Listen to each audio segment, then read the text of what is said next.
Welcome. Tonight, we journey into the divided world of Piltover and Zaun. In this video, we will drift through the philosophical depths of Arcane, exploring the tragic bond between sisters, the heavy cost of progress, and the invisible wounds that shape who we become. It is a story of light and shadow and the gray spaces in between. If you enjoy these quiet explorations of cinema and storytelling and want to fall asleep to more deep dives into your favorite films and series, please consider subscribing to the channel.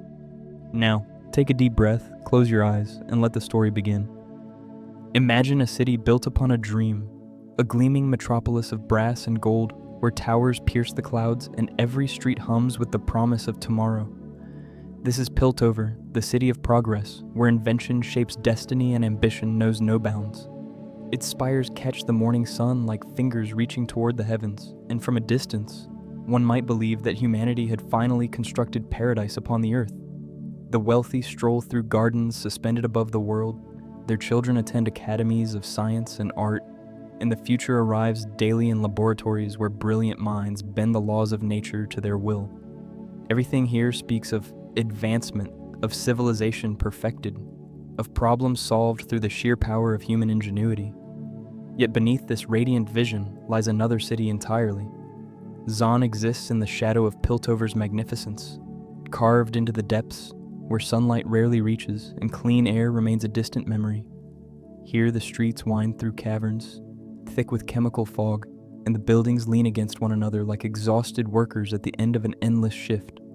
The people of the undercity breathe what Piltover discards, drink water tainted by industrial runoff, and build their lives from the scraps that fall from the world above. This is not a separate place, but rather the foundation upon which all that gleaming progress stands, the hidden cost of every marvel that the upper city celebrates as its own achievement. The relationship between these two worlds defines everything that follows in our story. Piltover and Zaun share the same geography, the same history, even many of the same bloodlines, yet they exist in entirely different realities. A child born in the upper city will never know hunger, will attend schools where teachers outnumber students, will grow up believing that hard work and talent determine one's fate. A child born below will learn early that survival requires different skills entirely, that the rules governing the world above do not apply in the depths, that the bridge connecting these two places serves more as a barrier than a passage. The division between them runs deeper than mere economics or geography. It has become woven into the very identity of both populations, shaping how they see themselves and how they view those on the other side. On this bridge between worlds, our story truly begins. A group of children from the undercity have ventured upward on a mission that seems simple enough, a chance to acquire resources that might ease their desperate circumstances. Among them walk two sisters whose bond will prove to be the emotional center around which everything else revolves. The older one moves with purpose and protective fury, her eyes constantly scanning for threats, her body positioned always between danger and those she loves. The younger trails behind, eager to prove herself useful, desperate to show that she belongs among the capable and the brave. They do not yet understand that this single expedition will set in motion events that will reshape both their lives and the fate of two cities. What happens on this bridge demonstrates a truth that echoes throughout human history. Violence does not end when the immediate conflict concludes. It plants seeds that grow in the darkness of grief and resentment, sprouting years or even generations later in forms that those who committed the original act could never have predicted. The children witness things no child should see, and more importantly, they become participants in tragedy before they possess the wisdom to understand its weight. The older sister acts from love and desperation, making choices in split seconds that will define decades. The younger watches, learns, and begins her long transformation from innocent to something far more complicated. When we meet Powder and Vi in these early moments, we are seeing identity before it is fully formed. They are not yet the people they will become, those harder and more damaged versions that circumstances will eventually create. Powder's eyes still hold wonder alongside fear. Her trust in her sister remains absolute, a child's faith that the person she loves most will always know what to do, will always keep her safe, will always be there when the world turns hostile. Vi carries burdens too heavy for her young shoulders. The responsibility of leadership among desperate children, the weight of protecting those smaller and weaker, the growing awareness that the world they were born into offers no path to safety or peace. The tragedy of these opening moments lies not merely in the violence itself, but in what it reveals about the systems surrounding these young lives. They did not choose to be born in the undercity. They did not create the circumstances that make stealing necessary for survival, or that transform ordinary children into participants in conflict. The environment selected them before they ever had a chance to select it, shaping their possibilities and limitations before they could even understand that alternatives existed elsewhere. This is perhaps the cruelest aspect of divided societies. Those born on the wrong side of the line inherit constraints that will govern their entire existence. Constraints as invisible and as powerful as gravity itself. Observe how the upper city responds to intrusion from below, and you will see the machinery of oppression operating with mechanical efficiency. The enforcers do not ask questions about circumstances or motivations. They see only threat, only disorder, only the violation of boundaries that must be maintained at any cost. The children from Zaun are not viewed as individuals with names and histories and people who love them. They become symbols of everything the privileged fear, representations of chaos that might spread, if not contained swiftly and completely. In this response lies the seed of every conflict that will follow, the fundamental refusal to recognize shared humanity across the divide that separates comfort from desperation. Vander, who will soon enter our story as a figure of immense importance, once led his people in open rebellion against this arrangement. He fought with righteous fury against those who profited from the undercity's suffering, believing that justice could be won through force of will and strength of numbers. But something changed in him during those bloody years, something that made him put down his weapons and choose a different path. When we meet him, he has become a keeper of fragile peace, a man who counsels patience and quiet resistance over the confrontation he once embraced. The reasons for this transformation reveal themselves slowly, written in the scars he carries and the grief that shadows his every word. The children who gather around Vander see a protector, a provider, a substitute for parents lost to the grinding cruelty of undercity life. They do not fully understand what he sacrificed to create even this modest shelter for them. The compromises he made with his own principles, the deals struck with forces he would prefer not to acknowledge. Vander's bar serves as more than a business. It functions as a sanctuary in a world that offers precious few safe havens, a place where the orphaned and the abandoned can find something resembling family. Yet even sanctuaries have limits, and the peace Vander has constructed depends upon agreements that grow more fragile with every passing day. What we learn from these opening scenes extends far beyond the specific story being told. Every society that divides its people into those who matter and those who do not eventually confronts the consequences of that division. The bridge between Piltover and Zaun represents every boundary between privilege and poverty, every wall between those who benefit from existing arrangements and those who pay the price. The violence that erupts there is not an aberration, but rather an inevitable expression of pressures that peaceful structures have merely delayed rather than resolved. The children caught in its midst are casualties of decisions made long before their birth, inheritors of conflicts they neither started nor understand. As our story prepares to deepen, remember these images: a city of light casting long shadows, a bridge that connects yet divides, children learning too early that the world responds to their existence with hostility rather than welcome, the young Powder clutching her sister's hand, trusting that love will prove stronger than circumstance, the older Vi standing ready to fight anyone who threatens those under her protection, already hardening into the warrior she will become. And beneath all of it, the slowly building pressure of a system that cannot sustain itself forever, forces gathering in the darkness that will eventually reshape everything above and below. The question that haunts these opening moments, and that will echo throughout everything that follows, concerns the nature of responsibility across generations. Those who created the divided world of Piltover and Zaun are long dead, yet their decisions continue to shape every life born within these boundaries. The comfortable inhabitants of the upper city did not personally construct the systems that benefit them, yet they maintain and defend those systems daily through their choices and their silence. The people of the undercity did not choose their circumstances, yet they must navigate survival within constraints imposed upon them. Between intention and outcome lies a vast and troubled space where moral clarity dissolves into complexity. The twin cities await the next chapter of their intertwined history, suspended between the peace that Vander has maintained and the violence that simmers beneath every interaction between above and below. Powder and Vi stand at the beginning of journeys that will lead them through unimaginable transformation, though neither can yet glimpse the destinations ahead. The gears of progress continue turning in Piltover's workshops, innovations emerging that will change the balance between these worlds in ways their inventors cannot foresee. And somewhere in the depths, ambitions are stirring that will refuse to accept the current arrangement, voices preparing to demand recognition regardless of the cost. But before we can understand those ambitions, we must first understand the weight that a name can carry, and how a single word spoken in cruelty can reshape a soul forever. A name is never merely a word. It carries within it expectations, histories, and the echoes of everyone who has ever spoken it aloud. When we are young, our names are given to us by those who love us, wrapped in hope and tenderness, whispered in moments of comfort, and called across playgrounds in voices filled with affection. The name becomes inseparable from our sense of self, a sound that means home and belonging and the certainty that somewhere in the world, someone knows exactly who we are. To lose that name or to have it replaced by another is to experience a kind of death while still breathing. Powder was a name given in love, a name that fit a small girl with clever fingers and an eager heart. She was the youngest, the one who needed protecting, the one whose mistakes were forgiven because she was still learning, still growing into whoever she would become.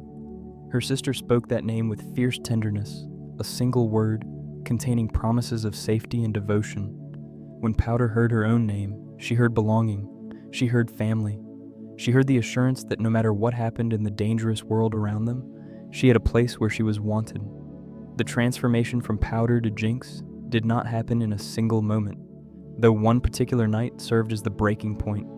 It happened gradually, through accumulating wounds that never properly healed, through abandonment both real and perceived, through the slow erosion of everything that once made her feel whole. Trauma does not politely announce its arrival and then depart when the immediate danger passes. It moves into the deepest rooms of the mind and begins rearranging the furniture, changing the architecture of selfhood in ways that may not become visible for years. The girl who emerges from this process resembles the one who entered it, but something fundamental has shifted beneath the surface. Silco understood this process intimately because he had undergone his own version of it. Once he had been a revolutionary with ideals, a man who believed in justice and fought alongside a brother he trusted completely. Then came betrayal and drowning, the sensation of water filling his lungs while the hands he had loved held him under. The struggle in that river was not a clean execution, but a desperate fight, and Silco survived by clawing his way back through violence of his own. The man who emerged from that water was not the same one who had gone below. His damaged eye served as a permanent reminder that the world destroys those who trust too easily, that survival requires becoming something harder than the person you were before. When he looked at the abandoned girl before him, he recognized a kindred spirit in the making. The name Jinx began as an insult, a cruel assessment of a child who seemed to bring disaster wherever she went. Every failed attempt to help, every accident that made things worse instead of better, every moment when her presence caused harm rather than good, all of it accumulated into that single cutting word. She was jinxed, cursed, a bringer of misfortune to everyone foolish enough to rely upon her. The people who used this name meant it to wound, and it did. It carved itself into her understanding of her own nature, becoming not just what others called her, but what she believed herself to be at the deepest level. What Silco offered was not kindness in any conventional sense, yet it contained something the shattered girl desperately needed. He did not try to convince her that the name was wrong, that she was not the disaster everyone claimed. Instead, he embraced the identity others had used as a weapon against her, transforming it from insult into armor.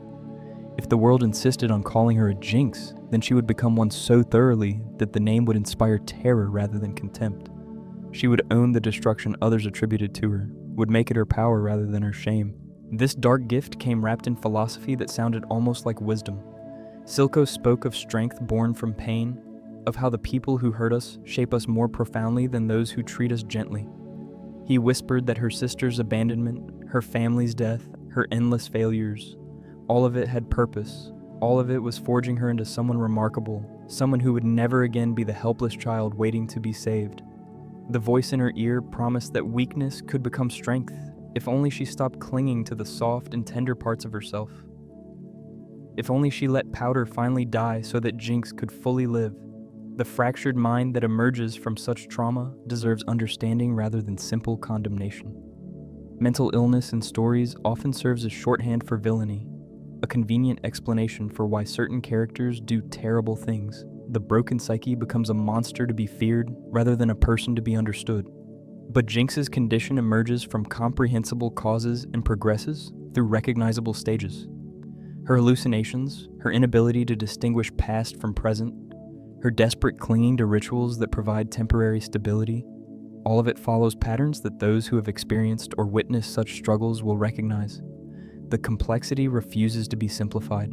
The dissociation that Jinx experiences represents the mind's attempt to survive what feels unsurvivable. When reality becomes too painful to inhabit fully, consciousness splits itself into manageable fragments, each carrying different aspects of experience and memory. Powder still exists somewhere within Jinx, preserved like a photograph of someone who died young. She appears in moments of vulnerability, in flashes of the child who once believed in happy endings and sisterly love. But she cannot remain at the surface for long before the weight of everything that happened pushes her back down, replaced by the harder self that learned to survive in a world without mercy. Silco's relationship with this damaged girl complicates every simple narrative about heroes and villains. He is, without question, a man who has done terrible things and will do more before his story ends. His methods include murder, manipulation, and the distribution of substances that destroy countless lives. Yet his love for Jinx appears genuine, a connection that surprises even him with its depth and ferocity. He did not take her in merely as a tool to be used, though he certainly finds her useful. Something in her brokenness speaks to his own, creating a bond that neither fully understands but both desperately need. The tenderness between them exists alongside the damage, and this combination makes their dynamic so difficult to categorize. He teaches her to embrace the darkness within herself, which causes immeasurable harm to her psychological healing. Yet he also provides the only consistent presence in her life across years of growth and change, the only person who did not leave, did not give up, did not look at her with the disappointment she had learned to expect from everyone else. His love is real and also poisonous, nurturing and also destructive. The complicated truth that those who damage us most are often those who also hold us closest. The name we answer to shapes the person we become, and Jinx answered to hers until she could no longer remember being anyone else.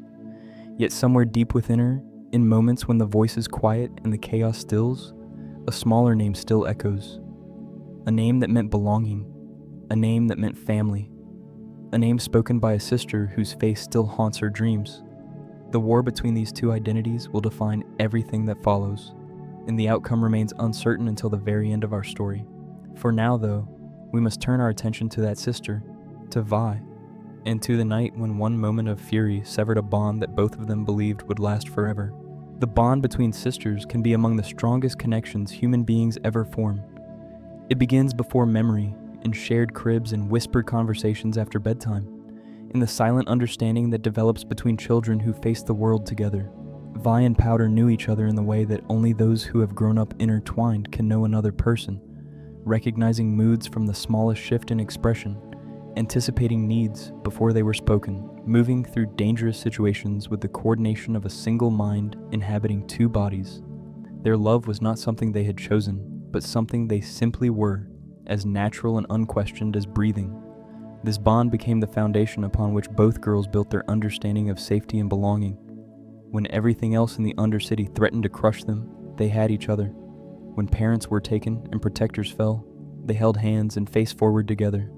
The older sister became mother, father, guardian, and friend all at once, a role too large for her young shoulders, but one she accepted without hesitation. The younger looked up with absolute trust, believing that as long as her sister stood beside her, no harm could truly reach her. This faith was beautiful and also terribly fragile, dependent upon us circumstances remaining within human control. The night everything shattered began with good intentions. Powder wanted so desperately to help, to prove that she was not the liability everyone seemed to think she was, to show her sister that bringing her along had been the right choice. She had worked so hard on her inventions, those clever devices that sometimes functioned and sometimes failed in spectacular fashion. This time would be different, she told herself. This time her contribution would matter.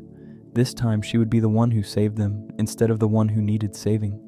What followed was tragedy built from love rather than malice. The explosion that killed the people Vi was trying to rescue came from Powder's hands, from her desperate attempt to make a difference at exactly the wrong moment. In the smoke and grief and chaos, the older sister turned to face the younger with an expression that contained everything: rage, despair, betrayal, and beneath it all, a love so wounded it had become indistinguishable from hatred. The word she spoke, that single cutting name, landed like a physical blow, and then came the action that would define both their lives for years to come. She struck her sister and walked away. From Vi's perspective in that moment, everything she loved had been destroyed by the person she loved most. Her found family lay dead. Her mission had failed catastrophically, and the instrument of all this destruction was the same small girl she had protected and defended against everyone who doubted her. The betrayal felt absolute, even though some part of her must have known that Powder had not intended harm. Grief does not allow for nuance. In the immediate aftermath of loss, the mind seeks simple explanations, clear villains, somewhere to direct the overwhelming pain. Powder became that target, not because she deserved it, but because Vi needed someone to blame who was not herself. From Powder's perspective, abandonment came at her most vulnerable moment. She had made a terrible mistake, yes, but she was a child who had only wanted to help her family. Instead of comfort in her guilt and horror, she received rejection.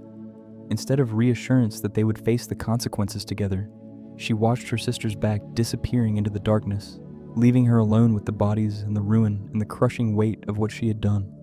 The person who had promised always to protect her had walked away precisely when protection was needed most.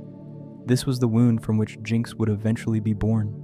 A single misunderstanding, a moment of emotional overflow, a choice made in seconds but never unmade. These are the hinges upon which entire lives can swing. Vi did not know that she would be captured before she could return, that years would pass before she had any chance to explain or apologize. Powder did not know that her sister had not chosen permanent abandonment, that circumstances had intervened to keep them apart. Each sister constructed a narrative from incomplete information, and those narratives hardened into certainties that would prove nearly impossible to revise. The years that followed shaped them in opposite directions. Vi survived imprisonment through rage, through the determination to emerge stronger than the forces trying to break her. She held on to her love for her sister as a kind of fuel, a reason to keep fighting when fighting seemed pointless. The memory of Powder remained frozen at the age of their separation, a child still waiting to be saved, still redeemable, still capable of returning to the family they had once been. This image sustained Vi through darkness, but also prevented her from seeing what her sister had actually become. Meanwhile, Powder was becoming Jinx under Silco's careful cultivation. She learned to channel her guilt into destruction, her abandonment into independence, her desperation for love into willingness to do whatever her new father figure required. The sister who had left her became a wound she picked at constantly, a source of pain that never healed, because she would not allow it to heal. Part of her waited endlessly for Vi to return, while another part prepared to make her pay for ever having left it all. These contradictory impulses would tear at her for years, making reconciliation feel simultaneously like her deepest desire and her greatest threat. When siblings grow apart under ordinary circumstances, they at least share occasional glimpses of who the other is becoming.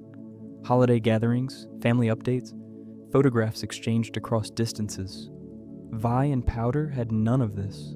They became strangers shaped by opposing worlds, the Undercity's darkness molding them in different ways despite their shared origin. The athletic girl became a hardened fighter.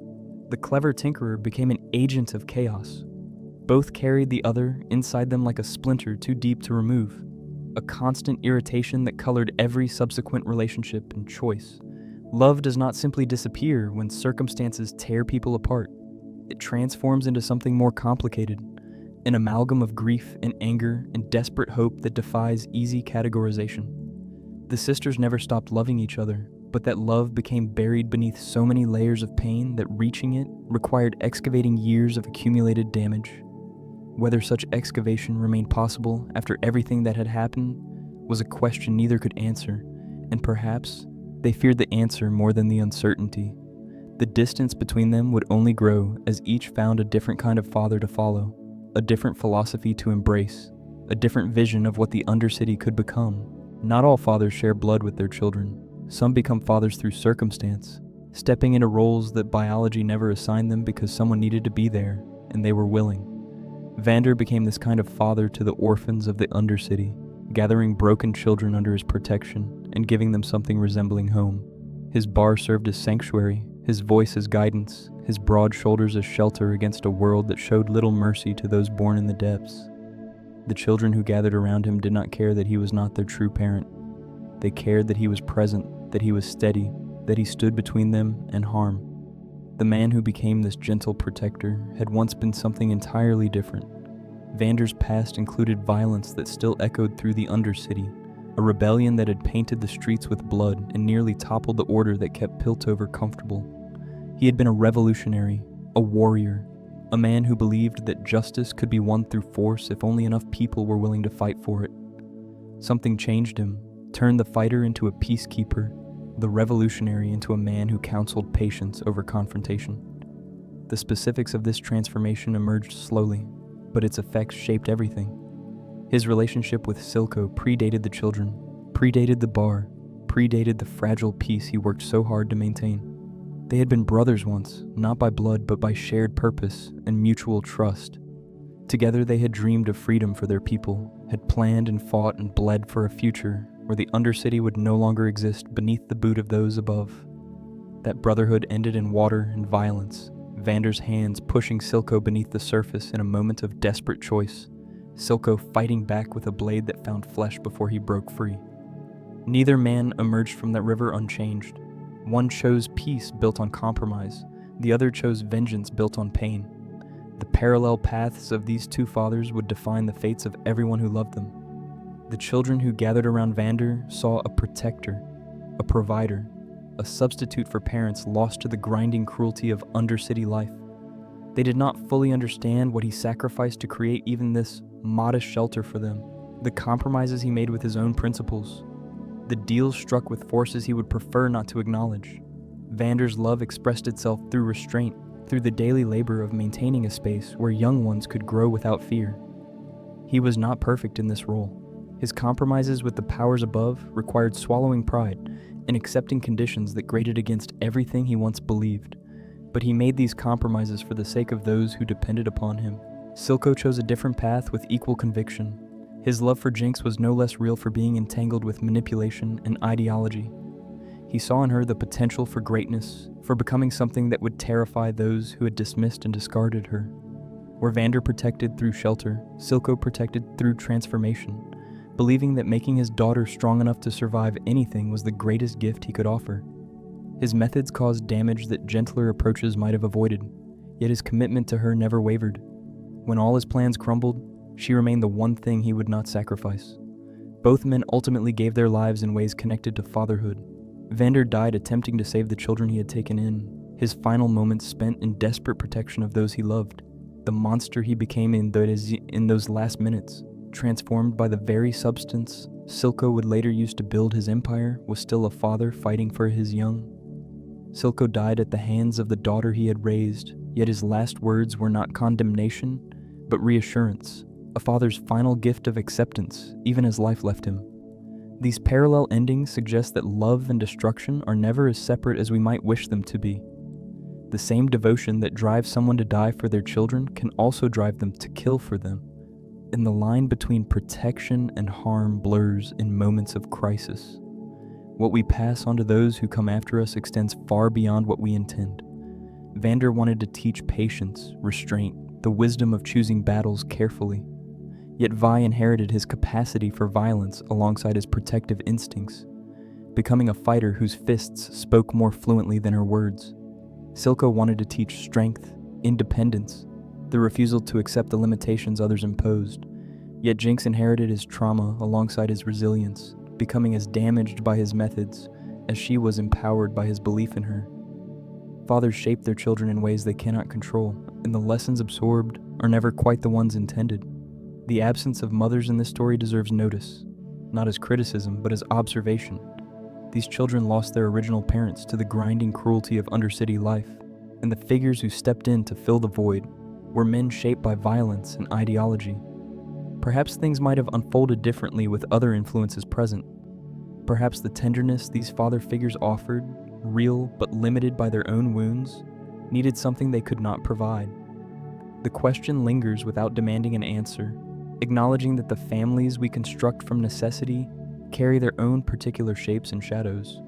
Vander and Silco represent two responses to the same fundamental conditions, two answers to the question of how one survives and nurtures others in a world designed to crush both. Neither answer proved sufficient to prevent tragedy. The Protector's peace collapsed. The Revolutionaries' war consumed everything it touched. Their children inherited a world no better than the one their fathers had known, carrying forward both the love they received and the damage that accompanied it. Perhaps this is the truest legacy of parenthood, this mixture of gift and wound that shapes the next generation without determining its ultimate direction. The streets of the undercity would remember both men differently. To some, Vander remained a hero who chose his people over his pride, who built something real in a place where reality usually meant suffering. To others, Silco became a visionary who refused to accept the unacceptable, who dared to dream of independence even when the dream required terrible sacrifice. Both legacies contained truth, both contained blindness, and both would echo through the choices of everyone who came after, as the next generation struggled to find its own path between protection and power, between the comfort of shelter and the ambition of empire. But the Undercity was not the only place where ambition stirred. High above, in the gleaming laboratories of Piltover, a different kind of dreamer was about to change everything. Every great discovery begins with someone asking a question that others considered foolish or impossible. Jayce was such a questioner, a young man from humble origins who looked at the world and saw potential where others saw only limits. He dreamed of harnessing magic itself, of binding the arcane forces that most considered beyond human reach into devices that anyone could use. The scientific establishment dismissed his theories as fantasy, dangerous nonsense that conflicted with accepted understanding. But Jayce possessed the particular stubbornness of true believers, the inability to abandon a vision simply because others declared it unreachable. His breakthrough came not through careful institutional process, but through desperate experimentation conducted in secret. The first successful fusion of magic and technology erupted in light and energy that nearly killed him, drawing exactly the kind of attention he had hoped to avoid. What followed was a journey from disgrace to celebration, from exile to the heights of power, a trajectory that revealed as much about the society around him as about his own abilities. Piltover needed heroes who confirmed its faith and progress, needed proof that the future would belong to those clever enough to seize it. Jayce became that proof, elevated and supported not merely for his genius, but for what his genius represented. Hextech, as this fusion came to be called, promised to reshape the world. Energy without limit, transportation without effort, healing without boundaries. The applications seemed endless, each more wondrous than the last, each offering solutions to problems that had plagued humanity since its earliest days. Jayce genuinely believed he was building a better future, that his inventions would lift everyone, that progress was a tide capable of raising all vessels, regardless of where they currently floated. This faith in technology's redemptive power was sincere, and its sincerity made its eventual complications all the more painful. The seductive quality of such belief deserves examination. When we create something powerful, something that works, something that draws admiration and opens doors previously closed, we naturally assume that this power will serve good ends. The hammer does not choose what it strikes. The inventor imagines beneficial applications while remaining blind to harmful ones, not from malice, but from the simple human tendency to see our creations as extensions of our intentions. Jayce intended healing and wonder. What emerged also included weapons and exploitation, applications he never designed but could not prevent once his knowledge entered the world. Discovery belongs to no one once it escapes the laboratory. This truth confronted Jayce gradually, each revelation eroding his initial optimism. Others replicated his work, adapted it, bent it toward purposes that served their interests rather than his ideals. The technology he had imagined democratizing power instead concentrated it further, giving new advantages to those already positioned to exploit them. The Undercity did not benefit from Hextech progress. Instead, it faced new forms of control, new weapons in the hands of enforcers, new reasons for those above to maintain their separation from those below. Political machinery surrounded the young inventor before he fully understood its nature. The council that governed Piltover recognized his value immediately, not as a scientist, but as a symbol and eventually as a tool. They offered resources, protection, platforms from which to continue his work. In exchange, they required accommodation, small compromises at first, adjustments to research priorities, sensitivity to certain topics, awareness of how discoveries might affect stability and order. Each individual compromise seemed reasonable. Their cumulative effect was to slowly align Jayce's work with institutional interests rather than his original vision. The cost of genius often includes isolation from those who cannot follow where brilliance leads. Jayce found himself increasingly surrounded by people who wanted things from him, patrons and politicians and petitioners, while genuine connection became rare. His partnership with Viktor provided intellectual companionship, a meeting of minds that understood each other's passion for discovery. But even this relationship would eventually strain under the weight of diverging values and desperate choices. The higher Jayce rose, the fewer people could reach him as simply human, and this loneliness colored everything that followed.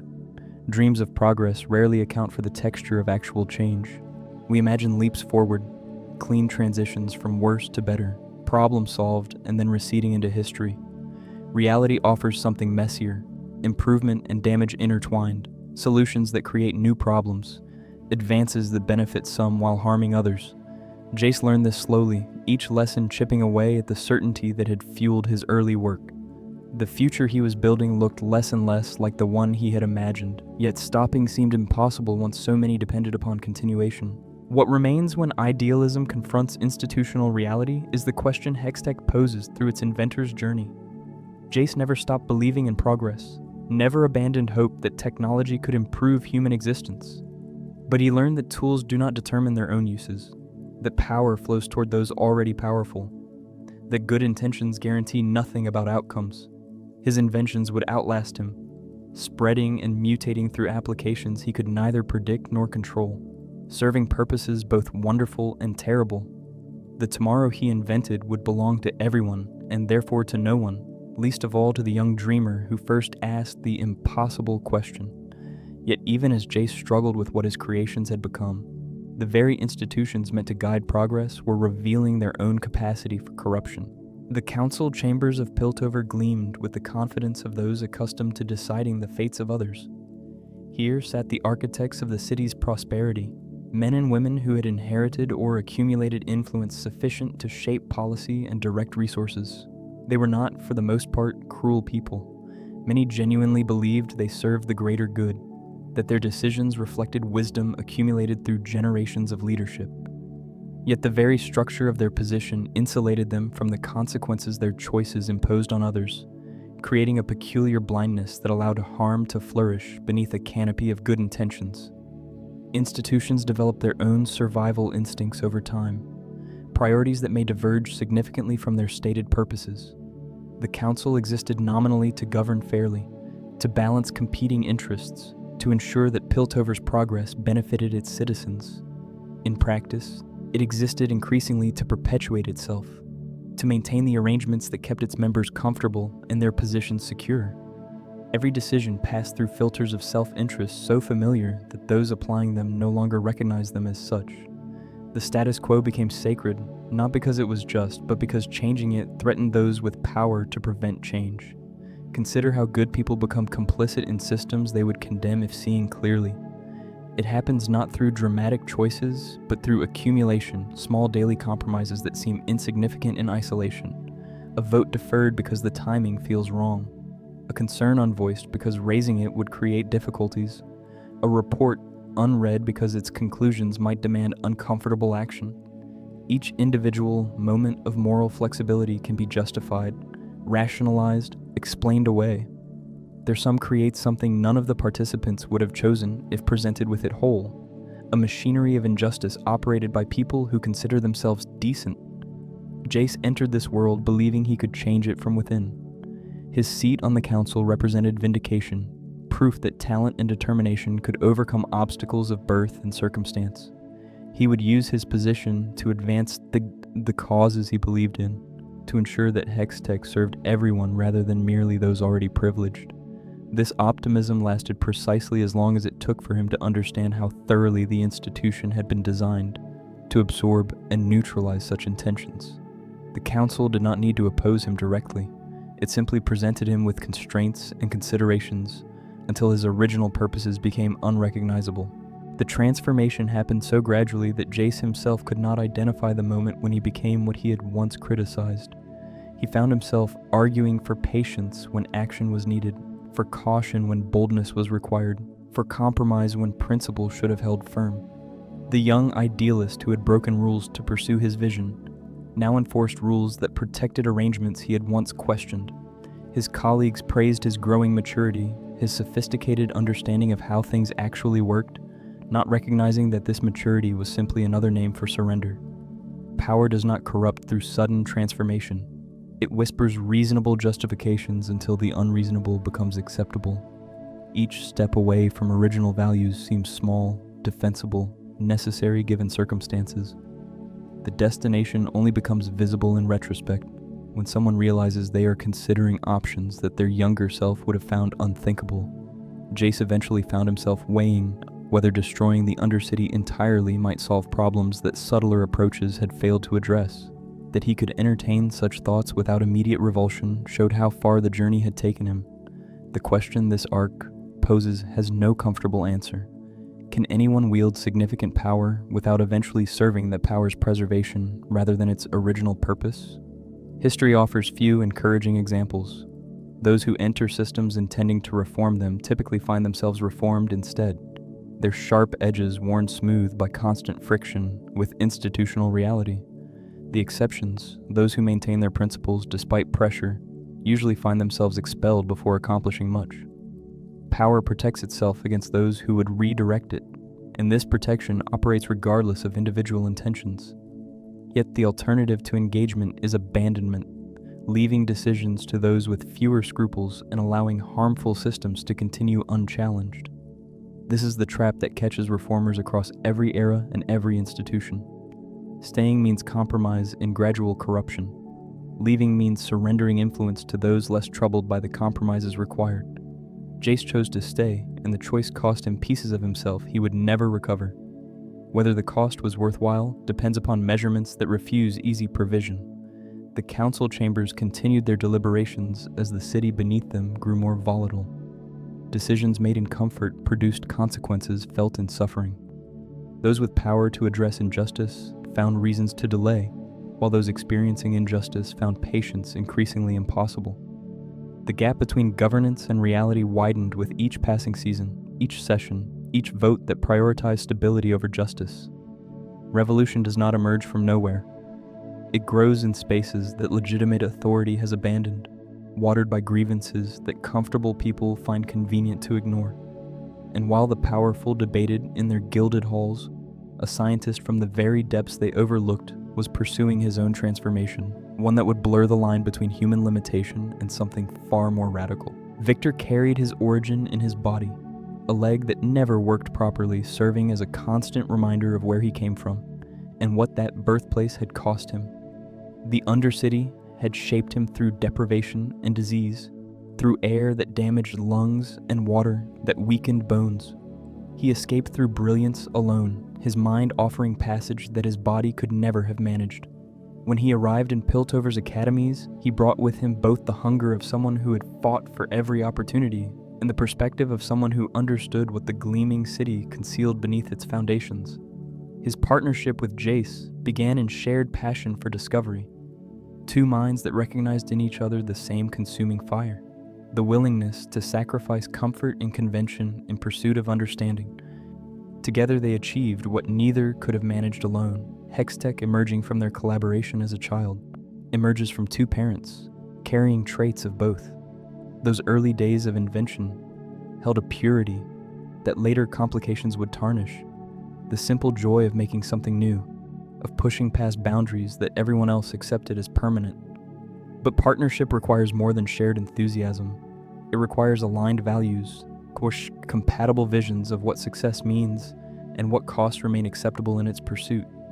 As Hextech grew from laboratory curiosity into a world-changing force, the two inventors discovered that their alignment was less complete than it had appeared. Jayce gravitated toward application, toward the political and social dimensions of their work, toward managing how their creation would reshape the world.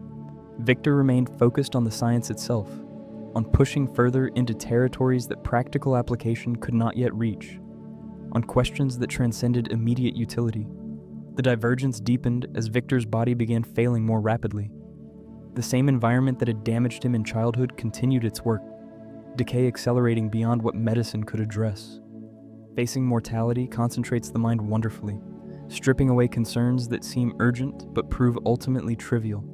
Viktor found himself caring less about politics, about public perception, about the careful compromises that Jayce navigated daily. He cared only about the work, about discoveries that might outlast his increasingly limited time, about transcendence of the flesh that was betraying him. His vision of glorious evolution emerged from this desperation. If the body failed, perhaps the body could be improved, replaced, transcended entirely. Hextech had already demonstrated that magic could be bound to machinery. Why not bind it to living tissue, enhancing what nature had provided, correcting what disease had damaged? The logic seemed impeccable to a man watching himself die by degrees. The cost of remaining merely human had become too high. The alternative, however strange it might appear to others, offered at least the possibility of continuation. Science without ethical constraint becomes a different kind of violence, cold and calculated where passion runs hot and reckless. Viktor did not intend harm. He sought only to solve the problem his own existence had become. But the path toward that solution required experiments that crossed boundaries others considered sacred, modifications to living systems that could not be undone if they proved mistaken. His willingness to use himself as subject showed courage of a certain kind. His willingness to extend such experiments beyond himself showed something more troubling. The partnership that had produced wonders began producing tension instead. Jayce saw his friend disappearing into obsession, pursuing goals that seemed to value transcendence over humanity. Viktor saw his partner becoming distracted by concerns that would matter nothing if the fundamental problems remained unsolved. They still cared for each other, still recognized the bond that had formed in those early days of shared discovery. But caring could not bridge the widening gap between their visions of what their work should accomplish. What Viktor sought was escape from limitation, from the body that had constrained him since birth, from mortality itself, if such escape proved possible. The tragedy of this pursuit lay not in its ambition, but in its premise. He believed that removing human weakness would solve human problems, that the flesh was an obstacle rather than a foundation. This belief led him toward transformations that preserved his brilliance, while eroding something harder to name: the qualities that made him recognizable to those who loved him. The scientist and the soldier represent two faces of the same fundamental impulse: the desire to change reality through force of will. One applies force to knowledge, the other to conflict, but both believe that sufficient determination can overcome any obstacle. Viktor's determination had carried him from the undercity to the heights of scientific achievement. Whether it could carry him beyond humanity itself remained to be seen, but the journey had already begun taking him further from everyone who had accompanied him thus far. Yet even as Viktor pursued his solitary transformation, others were discovering that connection across impossible divides might offer a different kind of transcendence altogether. They came from opposite sides of everything. Caitlyn had grown up in mansions where servants anticipated needs before they were spoken, where education meant private tutors and cultural refinement, where the undercity existed only as an abstract problem discussed at dinner parties. Vi had grown up fighting for survival in those very depths that Caitlyn's world preferred to ignore, learning early that authority meant danger and that those who wore enforcer uniforms were never to be trusted.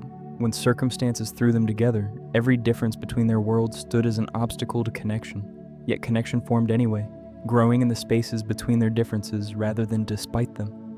Caitlyn possessed a curiosity that her privileged upbringing had not managed to extinguish, a genuine desire to understand rather than simply judge.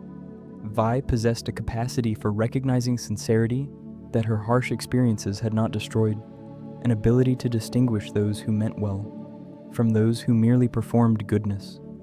These complementary qualities allowed each to see the other more clearly than background would have predicted, to recognize a person rather than a category. Trust between them developed through shared danger and mutual vulnerability. Words can promise anything, but actions in crisis reveal character more reliably than any declaration. Caitlyn demonstrated that her concern for justice extended beyond comfortable theory into genuine risk. Vi demonstrated that her hostility toward the upper city did not preclude recognizing individuals who defied her expectations.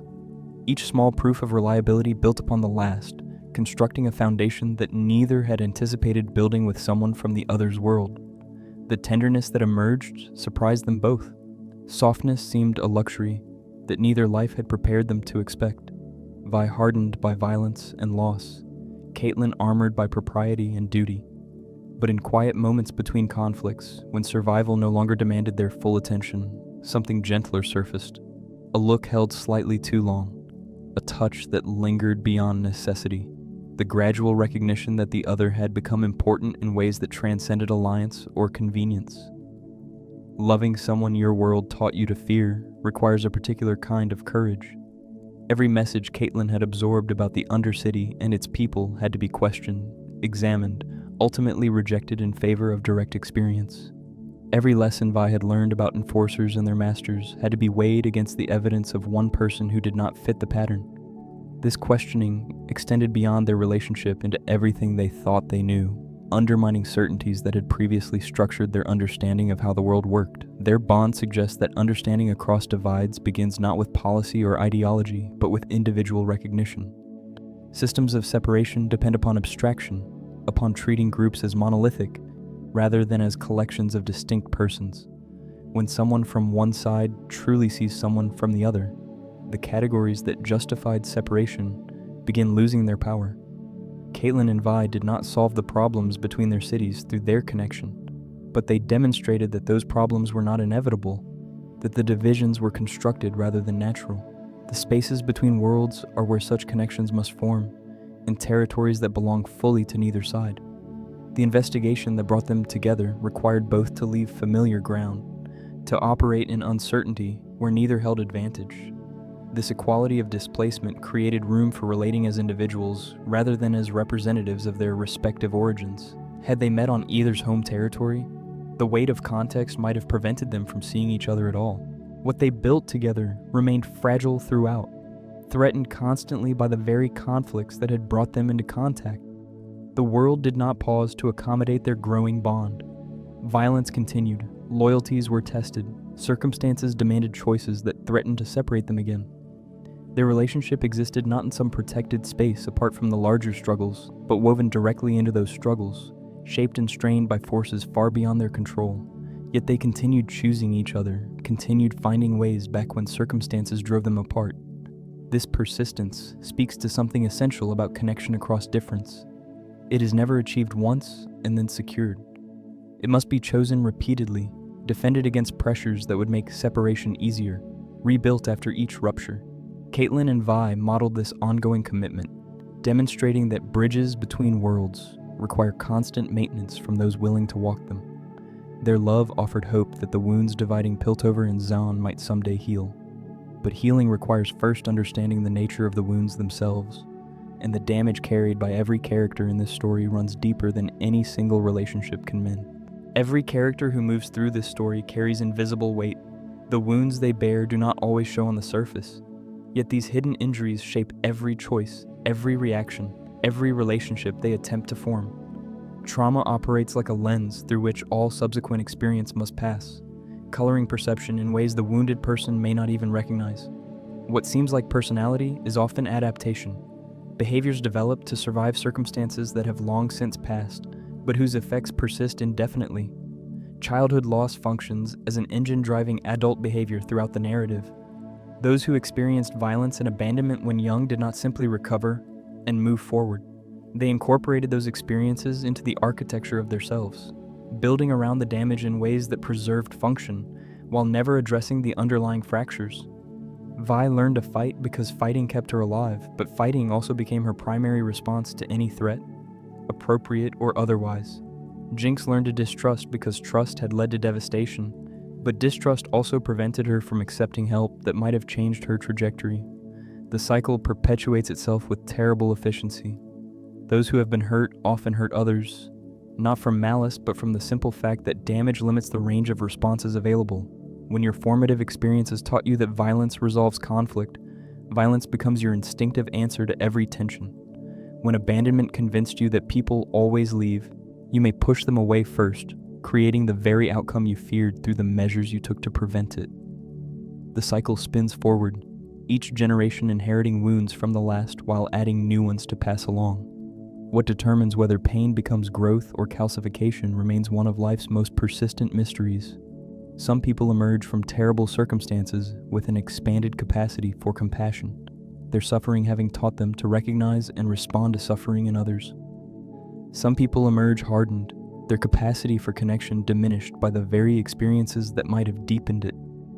The difference does not seem to depend on the severity of what was endured. It involves factors more subtle, perhaps the presence of even one person who provided unconditional support, perhaps some innate resilience that cannot be taught. The wounded characters in this story deserve compassion rather than simple condemnation. Jinx commits terrible acts, yet the narrative never allows us to forget the girl she was before trauma reshaped her, never pretends that her violence emerged from nowhere. Silco orchestrates suffering on a massive scale, yet we understand how his own near death and betrayal created the man capable of such orchestration. This is not excuse but explanation, a crucial distinction that allows moral judgment while preserving human complexity. Understanding how wounds shape us does not mean accepting harmful behavior as inevitable. Rather, it means recognizing that change requires addressing roots rather than merely suppressing symptoms. Punishing someone for actions that emerge from unhealed trauma may satisfy a desire for justice, but rarely produces transformation. What produces transformation, when anything does, is the patient work of creating conditions where healing becomes possible, where new patterns can form to replace those learned in crisis.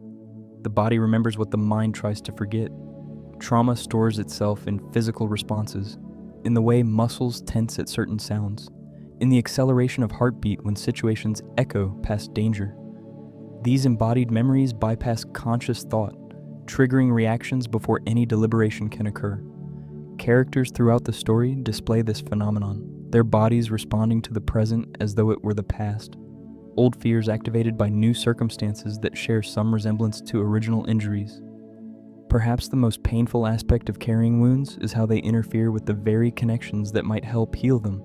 Damaged people often push away those who offer care, interpret kindness as manipulation, reject vulnerability as weakness. The protections developed to survive hostile environments persist long after the environment has changed, keeping out not only threats but also possibilities for repair. Breaking through these defenses requires patience that may exceed what any individual can provide, which is why healing often fails despite everyone's best intentions. What emerges through these wounded characters is not a formula for recovery, but an honest portrayal of how damage operates within human psychology. Behavior emerges from history. The present cannot be understood apart from the past. Compassion requires curiosity about what lies beneath the surface of actions we might otherwise simply condemn. Yet even in a world of wounded individuals, the choice to stand together rather than alone can create something powerful enough to resist the darkness. In the forgotten corners of the undercity, one group of survivors was learning exactly this lesson. When blood family fails or disappears, people construct alternatives from the materials at hand. Ekko built his family from fellow survivors, children, and young people who had found each other in the chaos of the undercity and chosen to face that chaos together. The Firelights became more than a group or a gang. They became a community bound by shared purpose and mutual protection, a declaration that belonging was possible even for those the world had discarded. Ekko led them not through force but through vision, offering a future worth fighting for rather than merely survival worth enduring. This chosen family demanded loyalty, and loyalty was given freely by those who had found within it something they had never known elsewhere. To belong completely, to know that others would risk themselves for your sake as you would risk yourself for theirs, provides a security that nothing else can replicate. The Firelights wore their identity visibly, marking themselves as members of something larger than individual existence. In a world that had taught them their lives held no value, they created a space where every life mattered, where loss was mourned and contribution was celebrated. Yet loyalty carries dangers that affection can obscure. When does faithfulness become enabling, protection become control, devotion become blindness to faults that require confrontation? These questions haunt every close relationship, every organization built on trust. the same bonds that provide strength can also prevent necessary challenge, creating environments where harmful patterns persist because no one feels able to speak against them. Loyalty that cannot accommodate disagreement eventually becomes something closer to captivity. Silco embodied a different form of devotion, her steadfast service to Silco continuing despite reservations that surely accumulated over years of witnessing his methods. She was not blind to what he did, not ignorant of the suffering his ambitions produced, yet she remained at his side, enforcing his will, eliminating his obstacles, providing the physical force that his frail body could not supply. Her loyalty arose from a history we glimpse only partially, from debts or beliefs or simple recognition that her fate had become intertwined with his beyond any possibility of separation. What she sacrificed for this belonging remains partly hidden, yet its outline is visible in moments of hesitation, in glances that suggest disagreement suppressed, in the weariness that sometimes surfaces beneath her competent exterior. Silco chose her loyalty knowing its costs, accepting them as the price of something she valued more than comfort or even moral clarity. Whether this choice reflected strength or surrender depends upon perspectives that wisely remain unresolved. The true test of loyalty arrives when the person you follow no longer reflects who you have become. Growth creates distance, development opens gaps that once seemed unimaginable. What do you owe to someone whose path has diverged from yours? What do you owe to yourself when continuing to follow means abandoning principles that have become essential to your identity? These questions admit no universal answers. Each person facing them must weigh competing obligations with imperfect information and live with consequences that cannot be predicted. Sometimes the deepest loyalty expresses itself through opposition. To tell someone you love that they are wrong, that their current path leads toward destruction, that you cannot support choices you believe will harm them, requires courage that agreement never demands. Yes is easy. No risks everything, risks the relationship itself, risks being cast out from the belonging that made loyalty meaningful in the first place. Yet those willing to say no when no is needed offer something more valuable than those who only say yes. Ekko understood this truth through his history with the girl who became Jinx.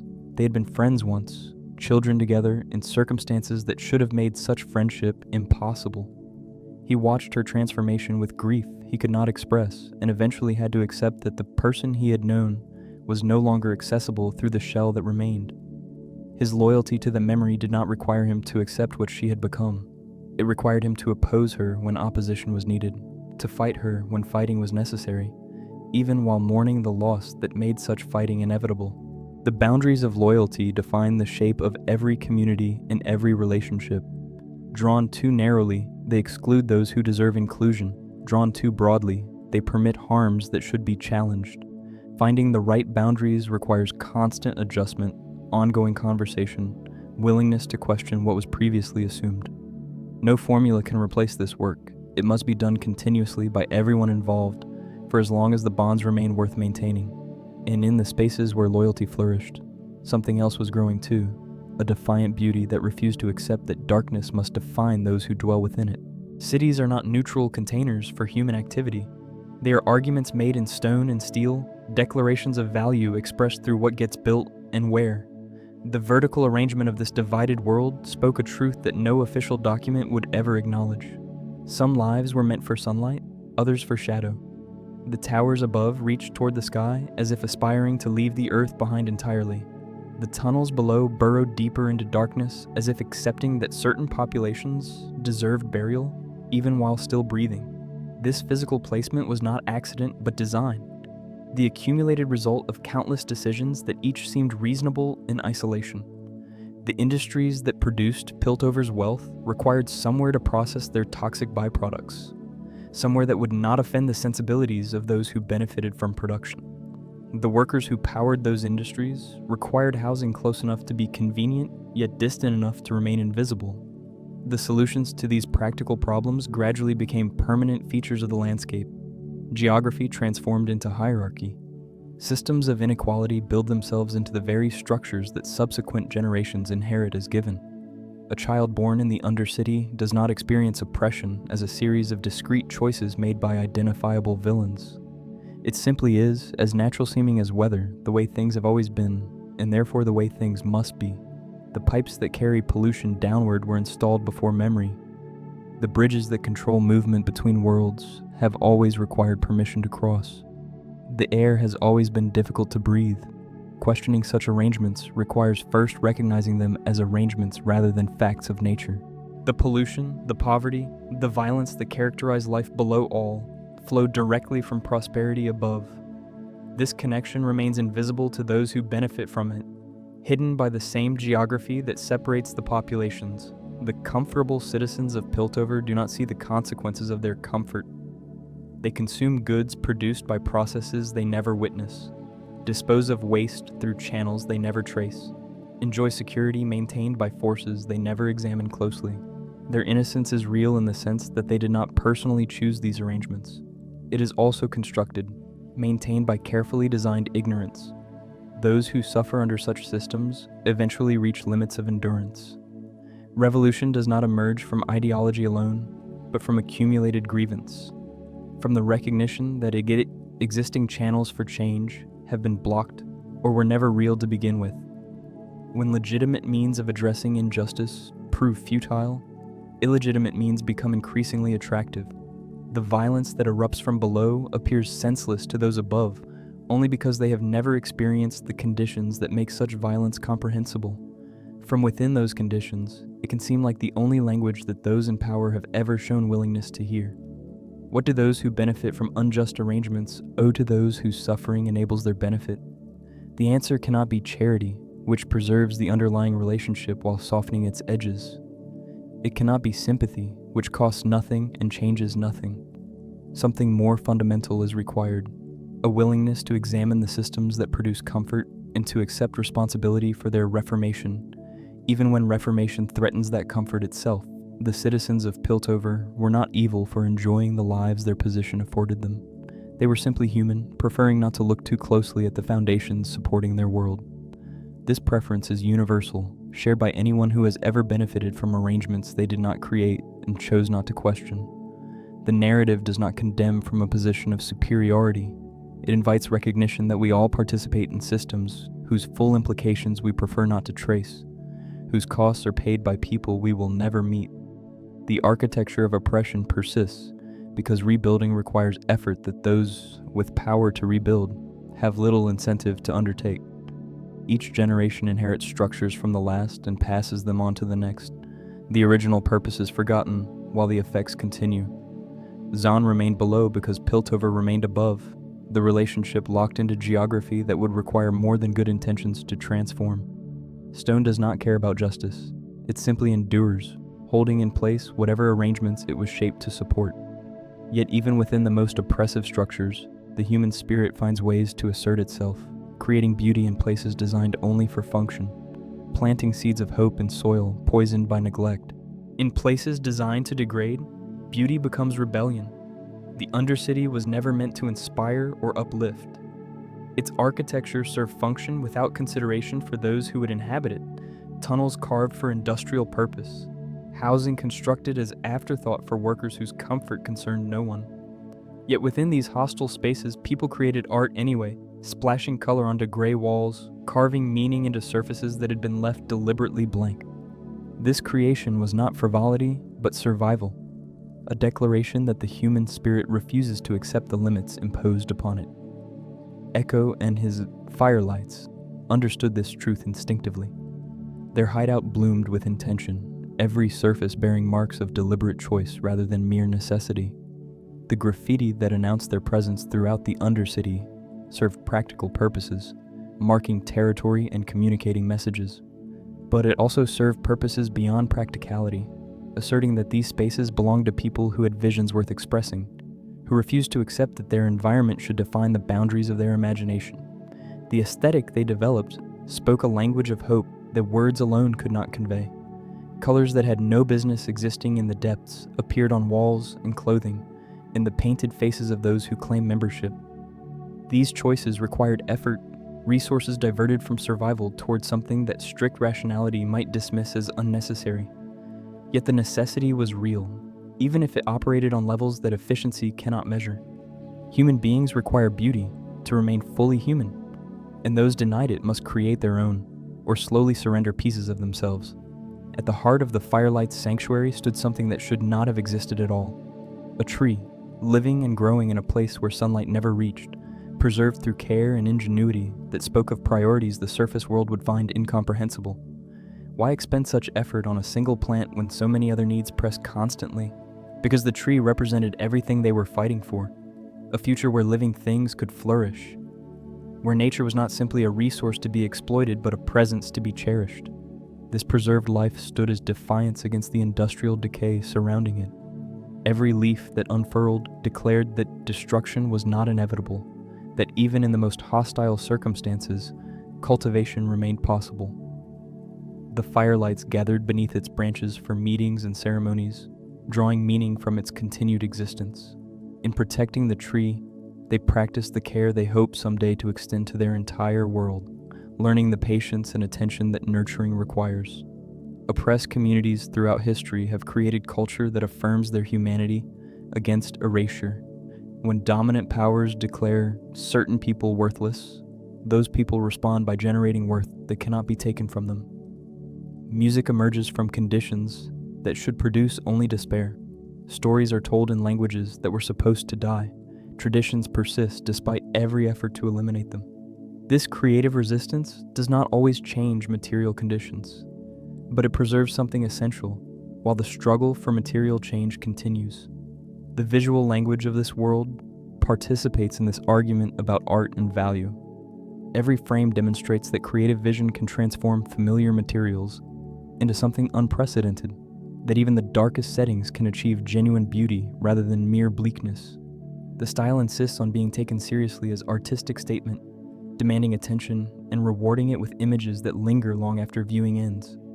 Form and content align, the story about finding beauty in darkness, told through beautiful darkness. What survives when everything else has been taken is often precisely what seemed least essential during times of plenty. Art, music, story, the apparently useless things that efficiency would eliminate first. These prove most durable because they address needs that material provision cannot satisfy. The need for meaning, for connection, for evidence that existence contains more than mere survival. The Firelights knew this without being told. Their painted faces and preserved tree and color-splashed walls declared that they were more than what their circumstances suggested, that they carried within them visions worth any sacrifice to protect. And among those who understood the power of holding on to the past while fighting for the future, one young inventor had discovered a way to reach backward through time itself, grasping for moments that had slipped irretrievably away. If you could go back and change one moment, which would you choose? The question haunts anyone who has lived long enough to accumulate regret, and it haunts this story through a device that makes such fantasy almost tangible. Ekko built his invention from desperation and genius, a mechanism that allowed brief reversal, a few seconds reclaimed from the relentless forward flow of time. In battle, this advantage proved decisive, each defeat becoming an opportunity to attempt again, with knowledge of what had failed. But the device represented something beyond tactical advantage, a physical manifestation of the longing that all wounded people share. The desire to undo the past speaks to something fundamental in human experience. We replay our worst moments endlessly, imagining different choices, different words, different actions that might have led to different outcomes. If only we had turned left instead of right. If only we had spoken instead of remaining silent. If only we had arrived a moment sooner or stayed a moment longer. These fantasies provide temporary comfort, brief escape from the weight of what actually happened into the lightness of what might have been. Yet the device could only reach back seconds, not years. It could not undo the losses that truly mattered, the deaths that had shaped the undercity's orphans, the moments of betrayal and abandonment that had transformed children into the damaged adults they became. Ekko could win any fight, but could not fight his way back to a time before fighting became necessary. The limitation pointed toward a truth that fantasy prefers to obscure.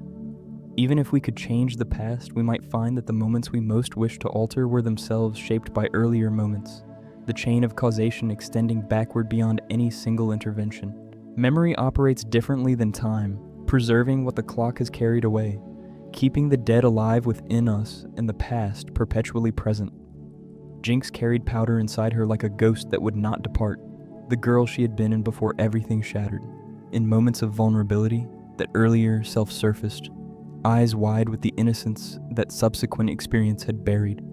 But powder could not remain. The weight of everything that had happened pressed her back down, replaced by the harder identity that had learned to survive in a world without mercy. The characters throughout this story are haunted by earlier versions of themselves. Vi remembers the sister she failed to protect and the family she could not save. Jayce remembers the idealistic inventor he was before politics wore away his edges. Viktor remembers the boy from the undercity who believed science would be his salvation. These memories do not simply exist as records of the past, they judge the present, measuring who these people have become against who they once intended to be.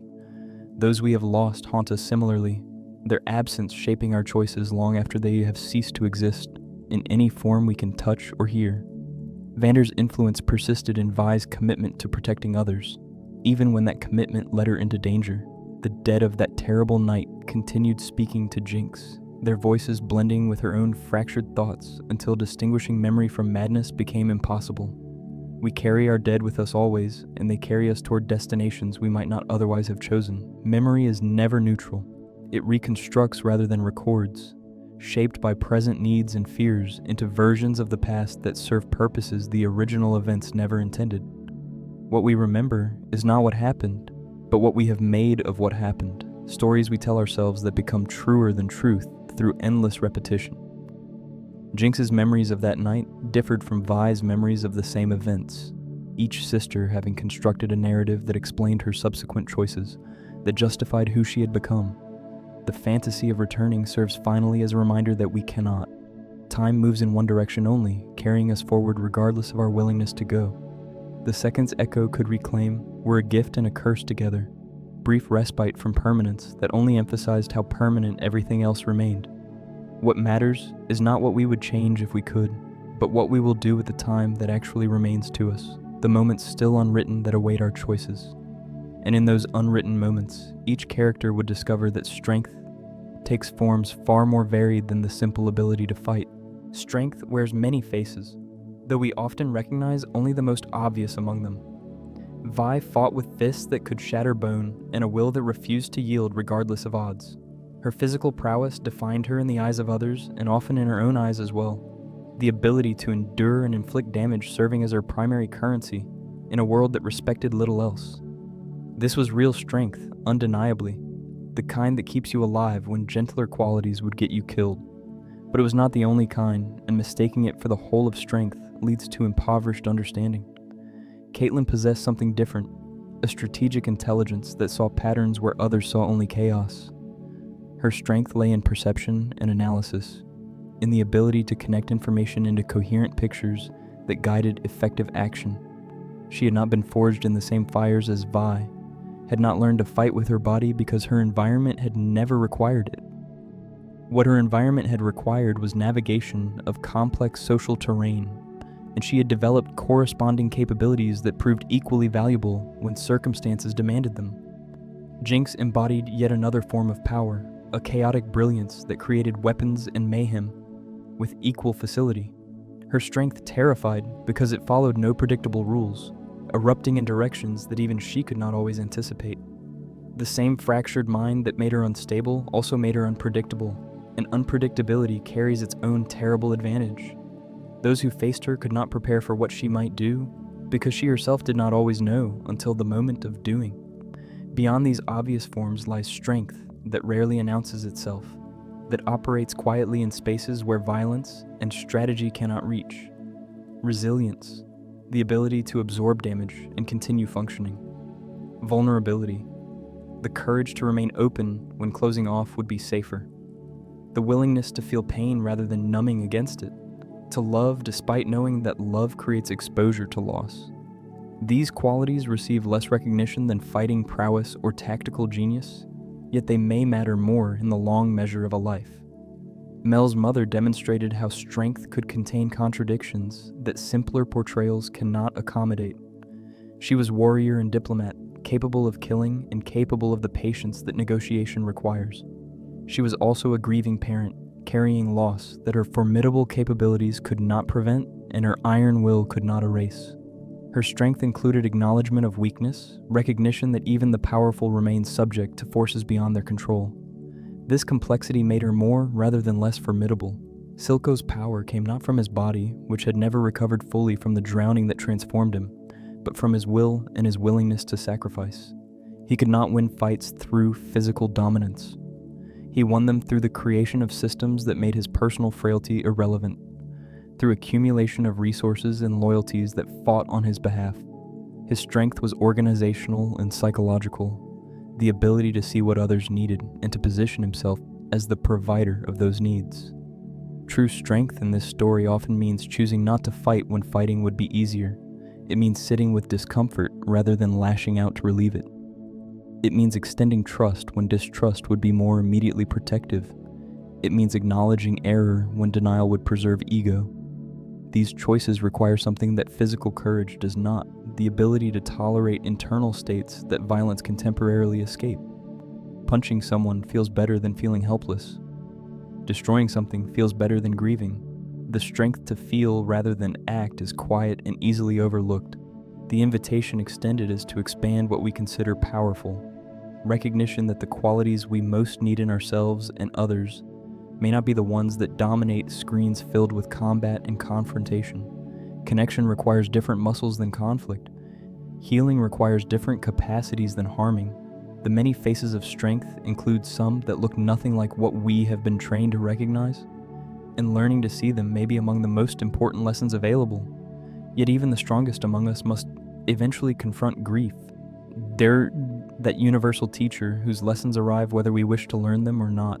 Grief never arrives in the same form twice. It shapes itself to the particular loss, to the relationship that has been severed, to the circumstances surrounding the departure.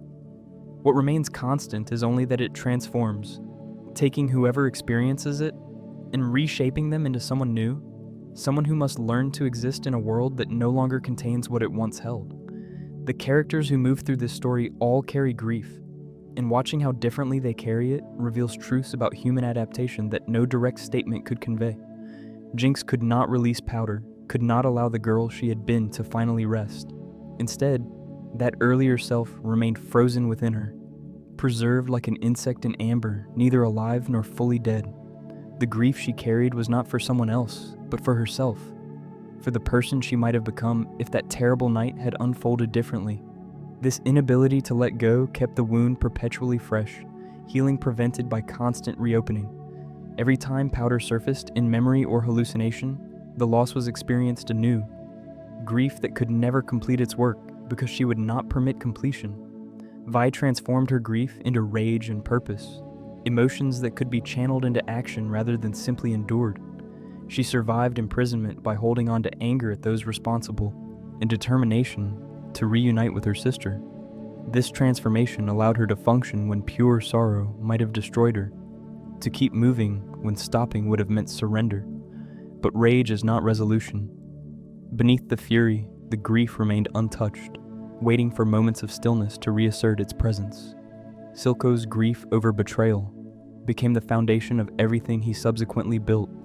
The brother who had held him beneath the water died in that river alongside the man Silco had been before. What emerged was a creature of purpose, rather than feeling, someone who had converted loss into ideology, pain into power. His empire rose from the ashes of that earlier self, a monument to what happens when grief hardens into something that resembles ambition, but carries different fuel entirely. He never stopped grieving, but he learned to make grief work for him.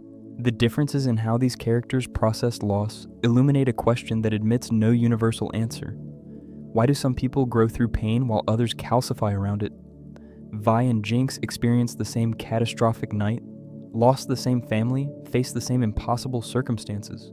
Yet one emerged capable of forming new connections, while the other could not stop relitigating the original wound. The variables that produced these different outcomes remain partially hidden, tangled in temperament and circumstance, and perhaps simple chance. What seems clear is that grief demands expression of some kind. Suppressed, it finds other outlets, emerging as depression, or rage, or obsession, or self-destruction. Expressed directly, it can gradually transform into something more bearable, loss integrated into ongoing life rather than constantly blocking it. The characters who found some measure of peace were those who allowed themselves to feel what they had lost, to speak of it, to let tears fall when tears came. Those who refused this permission remained trapped in loops of their own creation. Grief never disappears entirely. It only changes form, becoming part of who we are rather than something we carry separately from ourselves. The loved ones we have lost take up residence within us, shaping our choices and our values, present in ways that absence cannot erase. Vander continued speaking through Vi's protective instincts. The dead of that night continued speaking through Jinx's fractured consciousness. We do not move past grief, so much as learn to move with it. Transformation through loss is not optional. It happens regardless of our consent, the only question being what form it will take. Allowing grief to do its necessary work, painful as that work may be, seems to produce better outcomes than resistance. But even this observation offers limited comfort to those in the midst of losing, for whom the future remains unimaginable and the present barely survivable. What grief teaches, perhaps above all else, is that control over our own lives is far more limited than we prefer to believe. We build our lives upon the assumption that planning produces outcomes, that careful preparation can defend against chaos, that the future will respect our intentions if we execute them with sufficient skill. This assumption allows us to function, to invest effort in projects that extend beyond the present moment, to believe that our choices matter. Yet the assumption is also partly false, a necessary fiction that reality periodically shatters. The characters who grasp most tightly for control in this story are precisely those who discover most painfully how little control anyone truly possesses. Silco constructed his empire with meticulous attention to every variable he could identify. Alliances were cultivated, enemies were eliminated, resources were accumulated, contingencies were prepared. He understood power as a system requiring constant maintenance, and he performed that maintenance with dedication that less disciplined rulers could not match. The undercity bent to his will, not through charisma alone, but through the careful architecture of incentives and consequences that made obedience more attractive than resistance. Yet the one relationship he could not calculate ultimately undid everything else. Jinx existed outside his models, loved rather than managed, valued for herself rather than for her utility. This exception to his usual approach created vulnerability he had not anticipated. When she acted in ways his plans had not accounted for, when her fractured mind led her toward choices that served neither his interests nor her own, he discovered that the empire built on control could be toppled by a single uncontrolled element. Jayce believed he could guide the spread of Hextech, that the inventor retained some authority over the invention. He established protocols and restrictions, sought to limit access, attempted to channel applications toward beneficial ends. These efforts were sincere and not entirely futile. But technology, once created, develops momentum beyond any individual's capacity to direct. Others learned what he knew, adapted it, applied it in ways he had explicitly forbidden. The knowledge escaped his grasp precisely because knowledge cannot be held. The council maintained its own illusion, believing that treaties and laws could contain forces that respected neither. They negotiated from positions of assumed superiority, certain that the undercity would ultimately accept whatever terms were offered because the alternative was unthinkable. They could not imagine that those below might prefer destruction to continued subjugation, that desperation produces its own logic independent of rational calculation. Their control extended only as far as others' willingness to be controlled, and that willingness was eroding faster than they understood. Jinx herself grasped for control over the chaos within her own mind. The rituals she developed, the repeated phrases and careful arrangements, represented attempts to impose order on thoughts that refused ordering. She sought stability through patterns, through predictable behaviors that might hold the fragments of herself together. But the mind is not a machine that responds reliably to maintenance. Her efforts sometimes helped and sometimes made things worse, and she could never predict which outcome any particular attempt would produce. Every character who reaches for control discovers that life refuses to be held. This is not failure of execution, but fundamental limitation, the nature of existence asserting itself against the nature of desire. We want certainty and permanence. We receive probability and change. The gap between these creates suffering that no amount of planning can eliminate, only defer. The most we can achieve is graceful adaptation, the ability to adjust when our assumptions prove incomplete. Perhaps wisdom lies not in abandoning the attempt at control, but in holding it more loosely. We must still plan, still prepare, still work toward outcomes we prefer, but we might do so with awareness that our plans are provisional, our preparations partial, our preferred outcomes uncertain. This awareness does not produce helplessness, but humility, recognition that we participate in systems larger than ourselves, whose full complexity exceeds our comprehension. And nowhere is this complexity more apparent than in the question of whether those who have caused great harm can ever find their way back to something better. Can someone who has done terrible things become someone who does not? The question haunts anyone who believes in human capacity for change, while acknowledging that some changes may be permanent. Jinx had blood on her hands that could never be washed clean, deaths caused by her actions that could never be undone. The girl called Powder existed somewhere within her, still, glimpsed in moments of vulnerability, but whether that earlier self could be restored or only mourned remained uncertain throughout. Vi clung to hope that love could heal what love's absence had helped destroy. She remembered her sister as she had been, small and eager and desperate to prove herself worthy of inclusion. That memory fueled her determination to reach through the layers of damage to the person buried beneath. If she could only say the right words, offer the right reassurance, demonstrate that the abandonment had not been chosen, perhaps the transformation could be reversed. Perhaps Jinx could remember being Powder and choose to return. But redemption in this story is not guaranteed. It must be earned through sustained choice, through daily decisions to become something different from what circumstance and trauma have made us.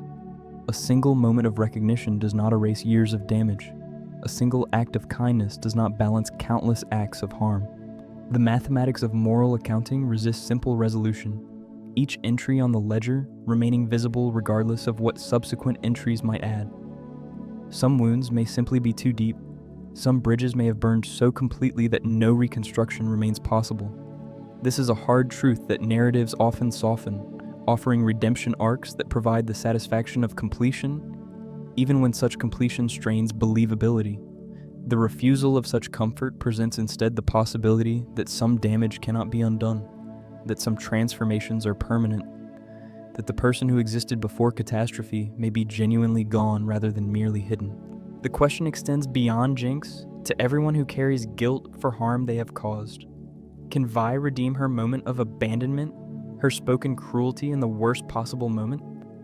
Can Jayce redeem his willingness to consider atrocity as a solution to political problems? Can anyone who has participated in systems of oppression redeem that participation through subsequent opposition? The answers resist simple formulation. Each case depends on variables the general principles cannot capture. What seems clear is that redemption, if it comes at all, requires more than intention. It requires action sustained over time, demonstrated change rather than promised change. Those harmed by our past behavior have no obligation to forgive, regardless of how sincerely we apologize. The debts we accumulate through wrongdoing may exceed our capacity to repay, leaving us permanently in deficit. This possibility must be faced honestly rather than obscured by reassuring narratives about the unlimited power of personal transformation. Yet despair is not the final word. Characters continue to try despite uncertainty about outcomes. Vi reaches for her sister even knowing that reaching may not be enough. Caitlyn works to reform systems, even knowing that her individual efforts may prove insufficient. The absence of guaranteed redemption does not mean the effort toward it lacks value. It means only that the effort must be made for its own sake, rather than with confidence in results. Perhaps redemption is less a destination than a direction, not a state achieved, but a path walked. We cannot become innocent of what we have done. We can only move toward becoming people who would not do such things again, people whose present choices point away from past failures. This movement offers no absolution, but does offer meaning. The knowledge that who we were need not determine who we are becoming. The path forward remains open even when the path backward has been permanently closed. And for those too young to have chosen their circumstances, that path forward often leads through violence they never asked to inherit. The youngest victims of conflict rarely choose their participation. Ekko, Powder, Vi, and others like them were formed by violence they were too young to comprehend. Their childhoods interrupted by adult catastrophes that their minds could not yet process. They learned lessons no child should need to learn, developed skills that peaceful circumstances would never require.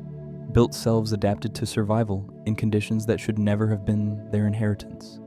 The adults who failed to protect them bear responsibility that no subsequent achievement can erase. When innocence is stolen too early, something essential is lost that cannot be fully recovered. The natural progression from dependence to independence, from trust to discernment, from play to purpose, becomes distorted, compressed, forced along paths that bypass necessary developmental stages. Children who must fight to survive develop differently than those permitted the luxury of gradual maturation. They become capable in ways that impress observers while remaining wounded in ways those same observers cannot see. The cycles that connect generations operate with terrible efficiency in these circumstances. Those who experienced violence as children often enact violence as adults, not from choice, but from limitation. Their repertoire of responses was formed in crisis. In crisis, responses become default, even when circumstances no longer demand them. The parent who is abused may abuse in turn, not wanting to, but lacking alternatives that feel accessible. The child soldier becomes the commander who recruits child soldiers, having normalized what should never be normal.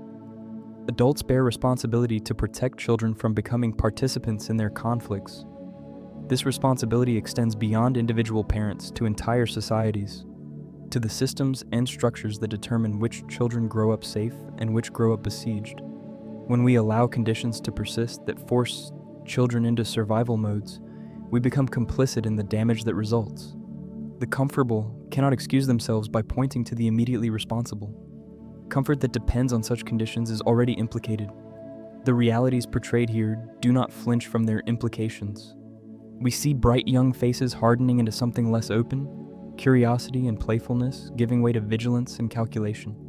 There's no pretense that children are resilient enough to emerge undamaged from damaging circumstances. Resilience is real but limited, a capacity that allows continuation rather than preservation, survival rather than flourishing. The resilient child who becomes a functional adult still carries what had to be endured.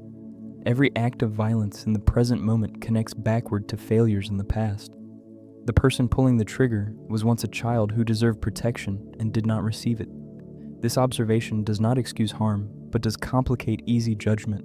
We cannot address violence effectively by focusing only on its immediate perpetrators, while ignoring the conditions that produce them. Prevention requires intervention much earlier than the moment when harm occurs. What would it mean to truly prioritize children in a society? It would mean ensuring that none grew up in circumstances requiring them to develop survival adaptations. It would mean investing in protection before damage rather than punishment afterward. It would mean recognizing that every child failed by adult becomes an adult who may fail others in turn. The costs of such investment pale beside the costs of its absence, yet those costs remain distributed unequally, paid by those with least power to demand better. The children of this story grew into adults, still fighting wars they did not start, still carrying wounds inflicted before they understood what wounding meant. Their struggles reflect something larger than any individual narrative, the ongoing failure of societies to shield their youngest members from the consequences of adult failures. Until that pattern breaks, each generation will inherit the damage of the last, and the cycle will continue spinning forward into futures that need not be inevitable. Yet even within this cycle, questions of right and wrong persist, demanding answers from those caught between survival and morality. Morality looks different from different positions. Those who have never experienced true desperation can afford principles that those fighting for survival must sometimes abandon. The comfortable citizen who condemns theft has never watched a child go hungry. The secure politician who denounces violence has never faced circumstances where violence was the only language power would hear. This is not to say that principles lack value, only that their application cannot be separated from the conditions under which they are applied. Vander chose peace because he had already fought his war and seen what fighting cost. His position allowed for patience, for negotiation, for acceptance of imperfect arrangements that preserved life even while failing to deliver justice. But this choice was itself a privilege, available to someone who had achieved enough standing to make waiting bearable. For those lower in the hierarchy he maintained, those for whom every day brought fresh indignity, his patience might have looked like complicity. Silco's ruthlessness emerged from different circumstances. Betrayal and near death had taught him that trust was weakness, that the world would take everything from those unwilling to take first. His methods were brutal, undeniably, producing suffering that rippled far beyond his immediate targets. Yet those methods arose from rational assessment of what survival required in an environment where gentler approaches had proven fatal. He was not wrong that power respected only power. He was perhaps wrong about what such recognition justified.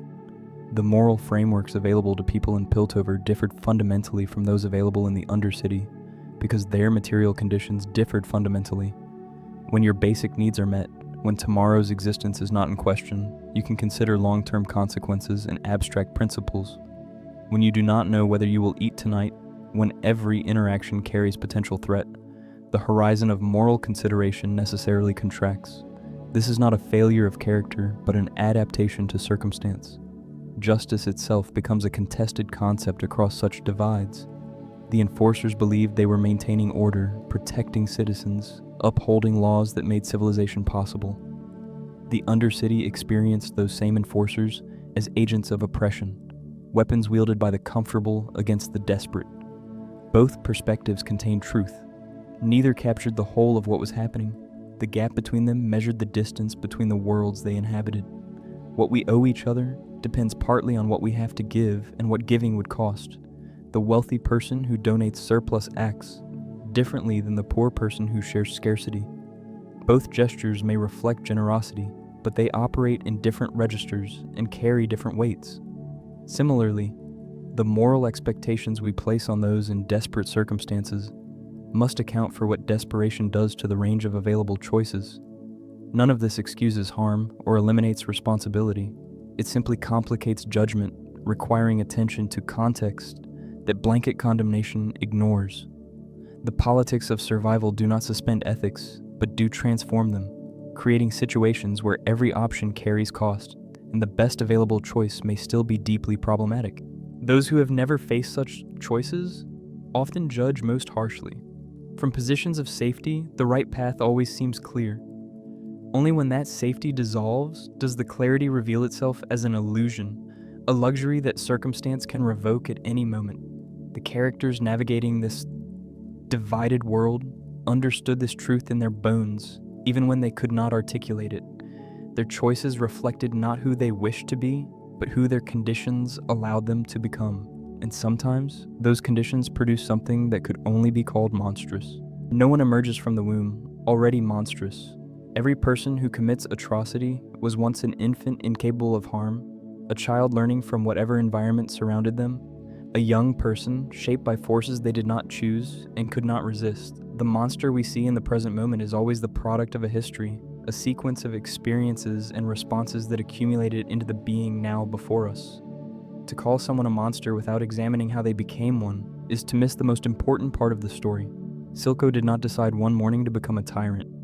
He was made, slowly, through betrayal by someone he loved and trusted completely, through drowning that should have killed him, through emergence into a world that had proven it would destroy him if given the opportunity. The man who built an empire on violence and exploitation was constructed from these materials, his cruelty a response to cruelty received, his willingness to harm others rooted in harm that had been done to him. Understanding this does not require forgiving it, it requires only seeing clearly. Jinx similarly did not choose her fractured condition. She was a child who wanted desperately to help, whose attempt to contribute resulted in catastrophe, whose subsequent abandonment by the person she loved most completed the destruction that circumstance had begun. The chaos she embodied as an adult grew directly from seeds planted in her childhood, cultivated by a father figure whose love was real, but whose methods caused damage he perhaps did not fully intend. She became what she was made to become. The comfortable tendency to label others as monsters serves psychological purposes that clarity would disrupt. If those who do terrible things are simply evil, fundamentally different from us in their basic nature, then we need not examine the conditions that produced them. We need not ask whether similar conditions might produce similar results in anyone, including ourselves. The monster category protects us from uncomfortable recognition of shared vulnerability to circumstance. Yet this protection comes at a cost. When we refuse to examine the factory, we cannot improve its outputs. When we focus only on punishing products rather than understanding production, we guarantee continuation of the very patterns we claim to oppose. The next Silco is being made right now, somewhere by conditions that remain unaddressed. because addressing them would require admitting that monsters are not born but manufactured. The insistence that we look at what produces people before judging what they do does not eliminate moral evaluation but complicates it, adding layers that simpler stories prefer to ignore.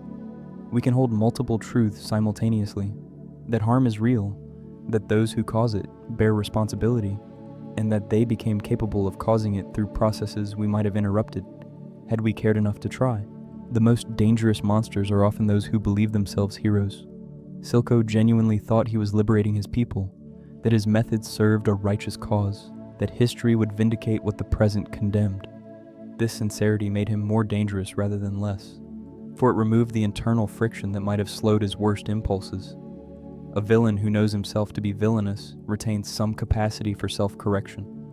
A villain who believes himself righteous has surrendered that capacity entirely. Every character in this story exists somewhere on a spectrum between victim and perpetrator, and most occupy both positions simultaneously.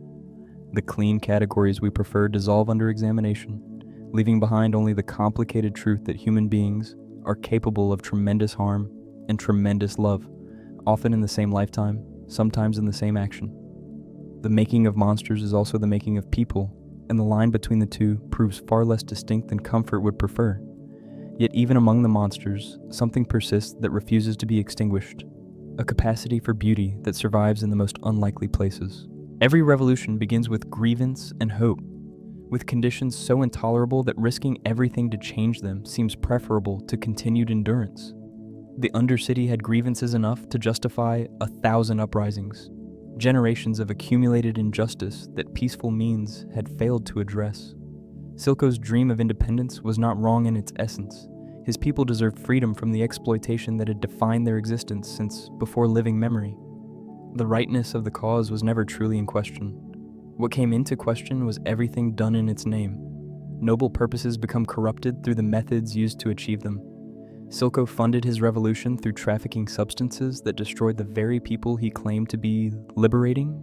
He recruited children into conflicts they could not understand, transforming future generations into weapons for present battles. He eliminated rivals and skeptics with efficiency that left no room for the dissent that healthy movements require. Each decision could be justified individually as necessary given circumstances, as the hard choice that leadership demands. Their accumulation produced something that had lost connection to its original purpose. The question of what can be legitimately sacrificed for collective liberation admits no easy answer. Some costs seem clearly too high: the use of children, the destruction of the community one claims to serve. Others occupy grayer territory: violence against oppressors, deception in service of survival, compromises that preserve the movement at expense of its ideals. Those fighting for freedom face such choices constantly, each one eroding something even as it advances something else. Revolution devours its children with particular cruelty. Those who begin movements rarely survive to see their completion, and those who do survive often find themselves unrecognizable, transformed by the struggle into people the original dreamers would not have endorsed. The skills required to overthrow an unjust order differ from those required to build a just replacement. Warriors do not automatically become administrators. Destroyers do not automatically become creators. The transition from resistance to governance stumbles over this gap repeatedly. Silco understood power as something to be seized and held, a finite resource that his people had been denied, and that he would secure for them regardless of cost. This understanding was not entirely wrong. Power had indeed been wielded against them, and wielding it in return seemed only just. But power conceived this way tends to replicate the structures it opposed, creating new hierarchies that mirror old ones, even while staffing them differently. Freedom won through atrocity carries within it seeds of future tyranny. The shimmer that Silco distributed throughout the undercity embodied this contradiction perfectly. It offered strength to the weak, power to the powerless, a temporary escape from the grinding misery of daily existence. It also destroyed minds and bodies, created addictions that enriched the supplier while impoverishing the user, turned the revolutionary's own people into casualties of his cause. The drug became a metaphor for the revolution itself, promising liberation while delivering a different form of bondage. What might liberation look like that did not reproduce oppression in new forms? The question haunts every revolutionary movement, and most fail to answer it satisfactorily. The urgency of the struggle crowds out reflection on what comes after. The habits developed in conflict prove difficult to abandon when conflict ends. The leaders who emerged through the violence find themselves unsuited to the patient work of building something better than what they destroyed. Silco never lived to face this challenge directly. His death came before his dream of independence could be tested against the reality of governance. Perhaps this was a mercy of sorts, sparing him the disillusionment that so often follows revolutionary victory. Or perhaps it was a tragedy, cutting short a life before it could demonstrate whether the builder might have emerged from within the destroyer. The question remains unanswered, suspended in the space between what was and what might have been. And in that suspended space, amidst all the destruction, something unexpected continued to flourish. Zaun's depths should not have been beautiful, yet they were. Bioluminescent growth clung to walls and waterways, casting soft light through the perpetual darkness, creating an atmosphere that felt more like dream than industrial wasteland. The pollution that poisoned residents also produced strange wonders, chemical reactions generating colors that no natural process would create. Beauty and toxicity coexisted in the same spaces, neither canceling the other, both simply present as facts of a complicated environment. Piltover's golden spires possessed a different kind of splendor, deliberate rather than accidental, designed to inspire awe and communicate power. Sunlight caught brass and glass in ways that architects had carefully calculated, producing vistas meant to represent achievement and aspiration. This was beauty as argument, aesthetic experience deployed in service of ideology, every gleaming surface declaring that civilization had triumphed over chaos here. Both cities were stunning, each in its own register. The visual poetry of this world refuses to privilege one over the other, lavishing attention on undercity depths with the same care given to upper city heights. This equality of artistic treatment carries its own message. Darkness does not preclude wonder. Suffering does not eliminate the possibility of finding something worth seeing. Those condemned to live in ruins are not thereby condemned to lives without beauty. Finding moments of connection and joy in environments designed to crush the spirit represents a particular kind of defiance. The firelights painting their faces, the lovers stealing private moments amid public chaos, the children playing games in streets that would soon see violence. These gestures do not change material conditions. They do change what those conditions mean to those experiencing them. They assert that human beings are more than their circumstances, that the capacity for wonder survives where logic suggests it should have perished. The relationship between aesthetic experience and emotional truth runs deeper than entertainment. What we find beautiful reveals something about who we are and what we value. That audiences find both cities beautiful, that they respond to undercity glow and upper city gleam with equal appreciation, suggests a capacity for recognizing worth across the very divides the story examines. Perhaps this is where change begins, in the expansion of what we are willing to see as worthy of attention and care. Even Jinx, in her fractured state, created things of terrible beauty. Her weapons were works of art as much as instruments of destruction, crafted with attention to form that pure functionality would never require. This creative impulse persisted through her psychological deterioration, suggesting that the drive to make beautiful things operates at levels deeper than conscious intention. She could not stop being an artist any more than she could stop being damaged, and perhaps the two were connected in ways that neither she nor anyone else fully understood. Viktor sought a different kind of beauty, the elegance of solutions that transcended human limitation. His vision of evolution contained aesthetic dimensions that pure survival logic would not explain. He wanted not merely to live, but to live beautifully, to become something that satisfied criteria he could feel, but not fully articulate. This pursuit led him away from the organic beauty of human connection towards something colder, but no less compelling to his particular sensibility. What survives when everything else has been taken is often precisely what seemed least essential during times of plenty. Art, music, story, the apparently useless things that efficiency would eliminate first. These prove most durable because they address needs that material provision cannot satisfy, the need for meaning, for connection, for evidence that existence contains more than mere survival.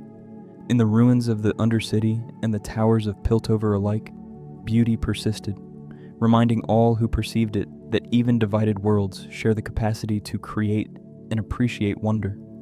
Yet the greatest wonder of all may be the persistent human belief that we owe something to each other. even across the widest divides. The question of obligation runs beneath every conflict this story presents. What do those who benefit from unjust arrangements owe to those who suffer from them?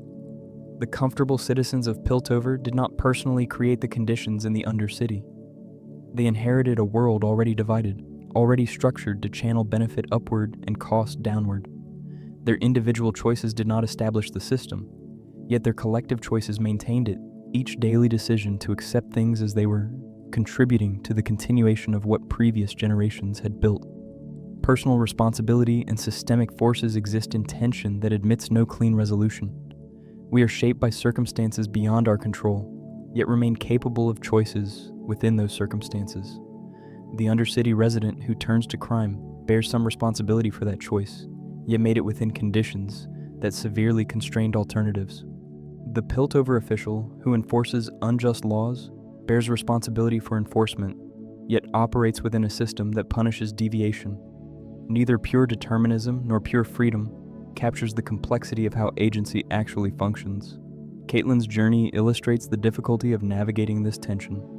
She began as an enforcer of an order she had never questioned, her role seeming natural and necessary from within the perspective her upbringing provided. Exposure to the undercity, to people who experienced that same order as oppression, forced reconsideration of assumptions so fundamental she had not recognized them as assumptions. Her questioning did not resolve into comfortable certainty. It opened instead onto ongoing struggle with what her position required of her. The debt between those differently positioned in hierarchies of power cannot be calculated precisely. How much does Vi owe Caitlyn for seeing her as human rather than threat? How much does Caitlyn owe Vi for revealing truths her sheltered existence had hidden? How much do both owe to the countless unnamed others whose lives remain untouched by their individual connection? The mathematics of moral obligation resist completion, each answer generating new questions about what has been left out of the accounting. Between sisters, the debt becomes more intimate and more painful. Vi left when Powder needed her most, whatever the reasons, whatever the circumstances that prevented return. Jinx became what she became partly in response to that absence. Do explanations erase the debt, or do they simply contextualize it? Can any future action balance what was lost in that moment of departure? No formula exists for such calculations, only the ongoing attempt to find a way forward that honors what is owed without being paralyzed by its weight. The council members who debated policy in comfortable chambers owed something to those whose labor supported the comfort, yet the nature and extent of that obligation remained perpetually contested. Some argued that opportunity alone discharged the debt, that anyone sufficiently talented and hardworking could rise from the depths to the heights. Others recognize that opportunity means nothing when the starting conditions make seizing it impossible. The debate never reached resolution because resolution would have required sacrifices that those with power to make them preferred to avoid. Silco believed the undercity owed nothing to those above, that generations of exploitation had canceled any obligation that might otherwise exist. His people had paid and paid and paid, and the balance had long since tipped in their favor. Whatever they took from Piltover represented not theft, but reclamation. Justice delayed finally arriving in forms the comfortable would not recognize as just. This accounting had its own logic, compelling to those who had lived its premises, invisible to those who had not.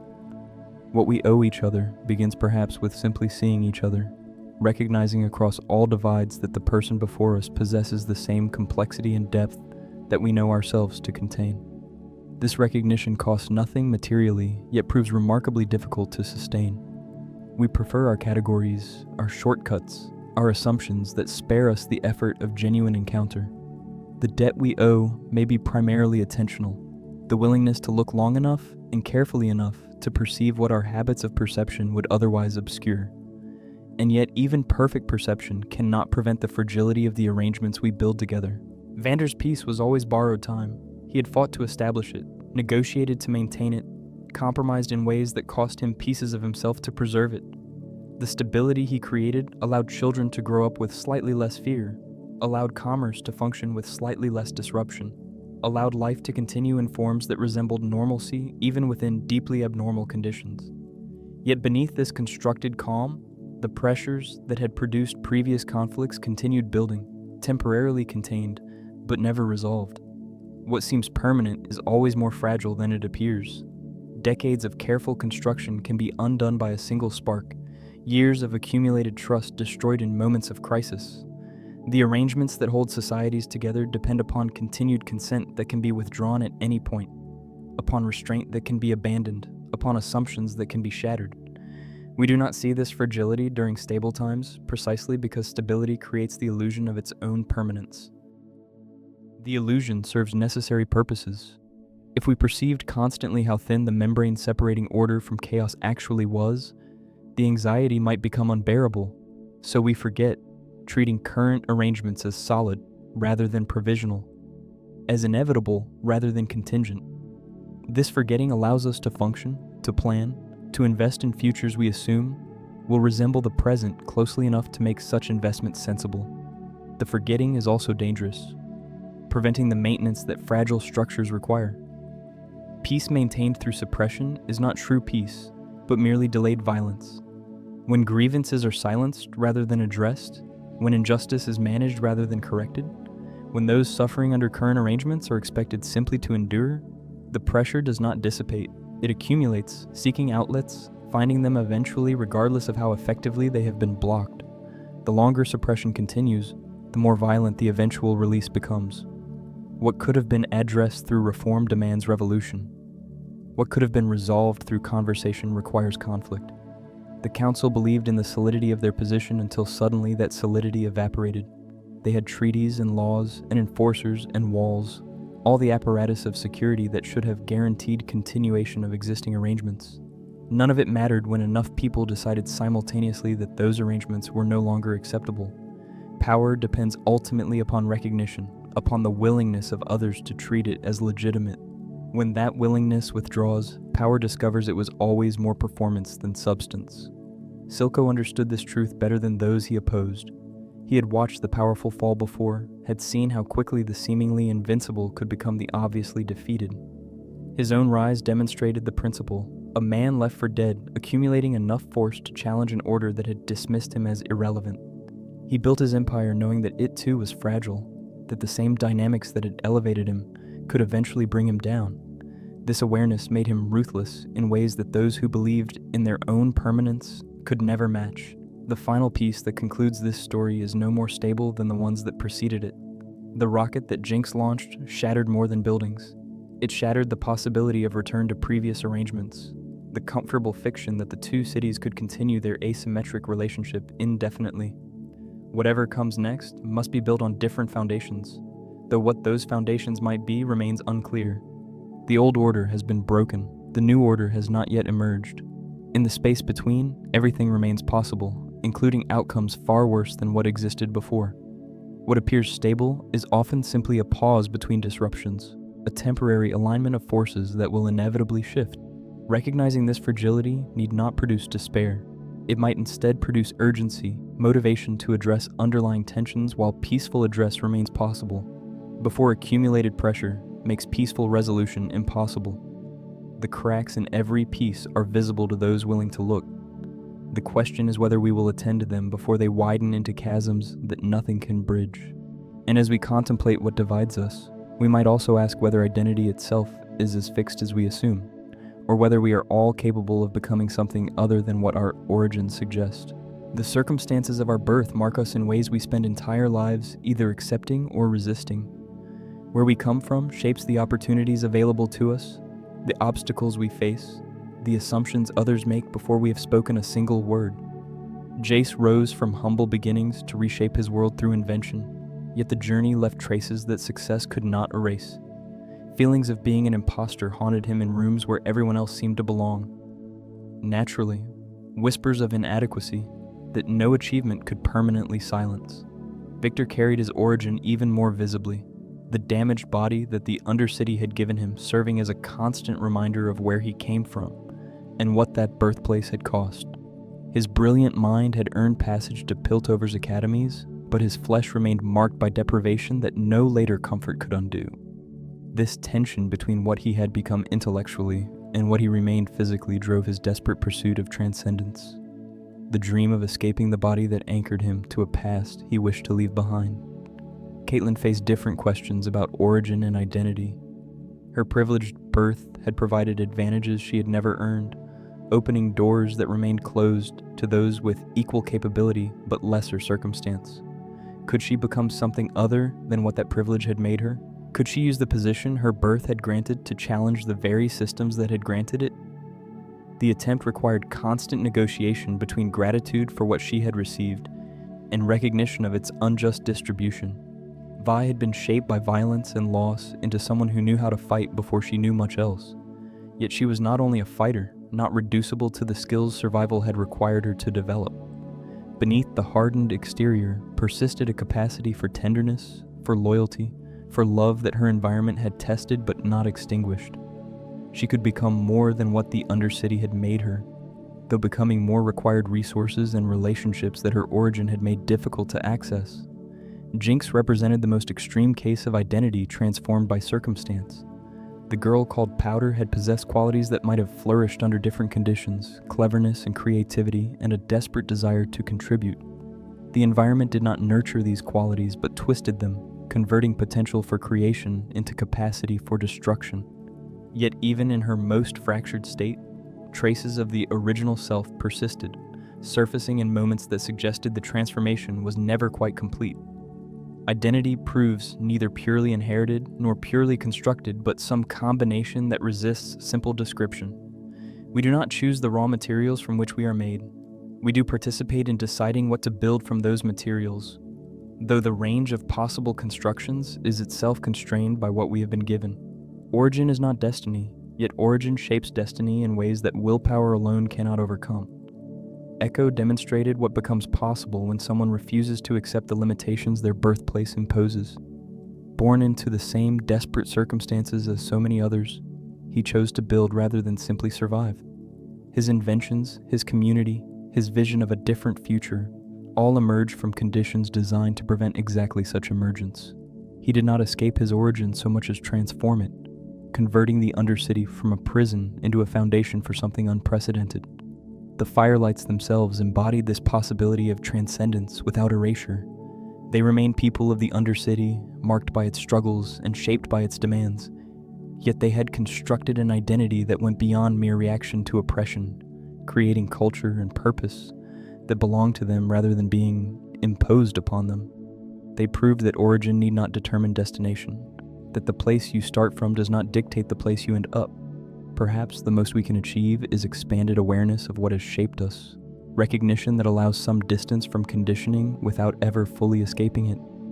We remain who we were made to be while also becoming who we choose to become. Both simultaneously, the tension never fully resolved. The characters in this story navigate that tension with varying degrees of success, but all of them demonstrate that the question of identity remains open far longer than our categories would suggest. And yet identity, however fluid, must still contend with the violence that has been inscribed upon it. Every character in this story has blood on their hands. Some have more than others, some acted with intention while others stumbled into harm accidentally, but none can claim complete innocence. This universality of complicity complicates the moral judgments we might wish to make, blurring lines between villain and hero, between those who deserve condemnation and those who merit sympathy. The violence is not confined to a few bad actors who can be eliminated while the rest continue untouched. It runs through everyone, a shared condition rather than an individual failing. The chain extends backward through time with terrible efficiency. Violence experienced becomes violence enacted, the harmed becoming harmers in turn.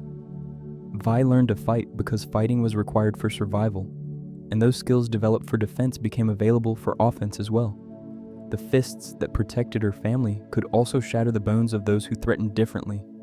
The line between necessary force and excessive force blurs in moments of crisis, and once crossed, the crossing becomes easier to repeat.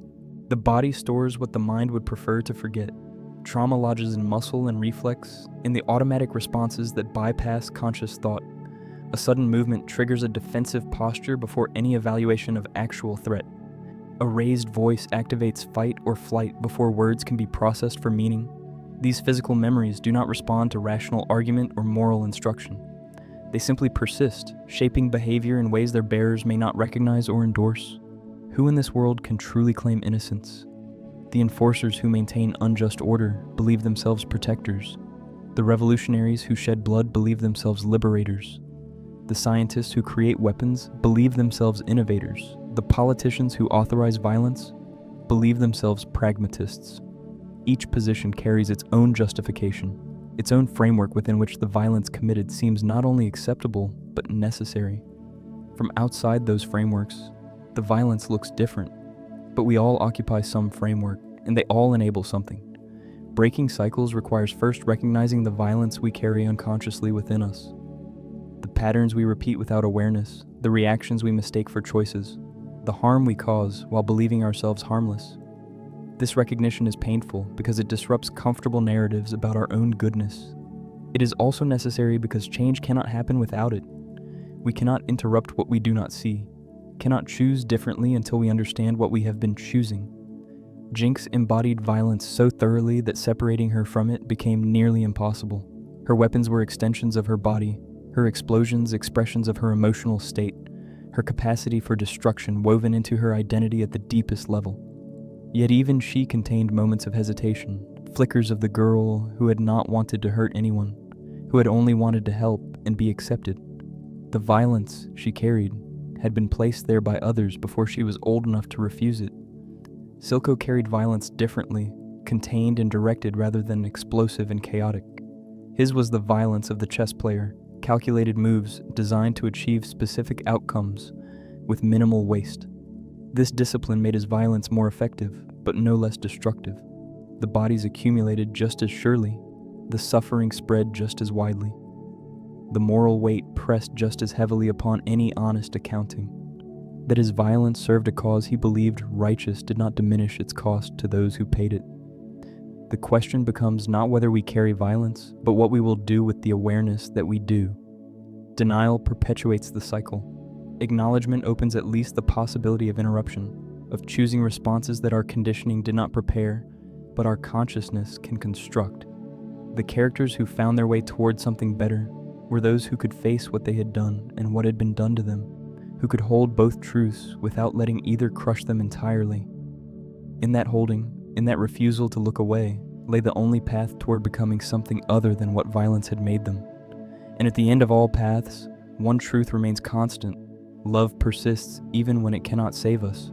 Love saves no one in this story. Silco loved Jinx with genuine depth, yet his love could not undo the damage his methods had inflicted upon her. Vi loved Powder across years of separation, yet that love could not reach through the walls that Jinx had built against it. Vander loved his adopted children enough to die for them, yet his death left them more vulnerable than his life had ever managed to protect them.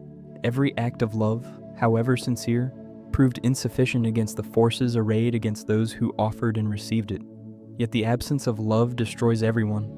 Without it, characters become something less than fully human, capable of functioning but hollowed out, missing the element that makes existence meaningful.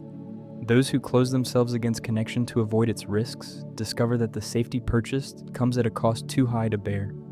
The shell protects, but also imprisons, keeping out not only pain, but also everything that makes pain worth risking. Silco's final moment revealed what his entire life had been building toward without his full awareness. When Jinx's weapon pointed at him, when his empire crumbled and his plans dissolved, only one thing mattered. Not power, not independence, not revenge against those who had wronged him.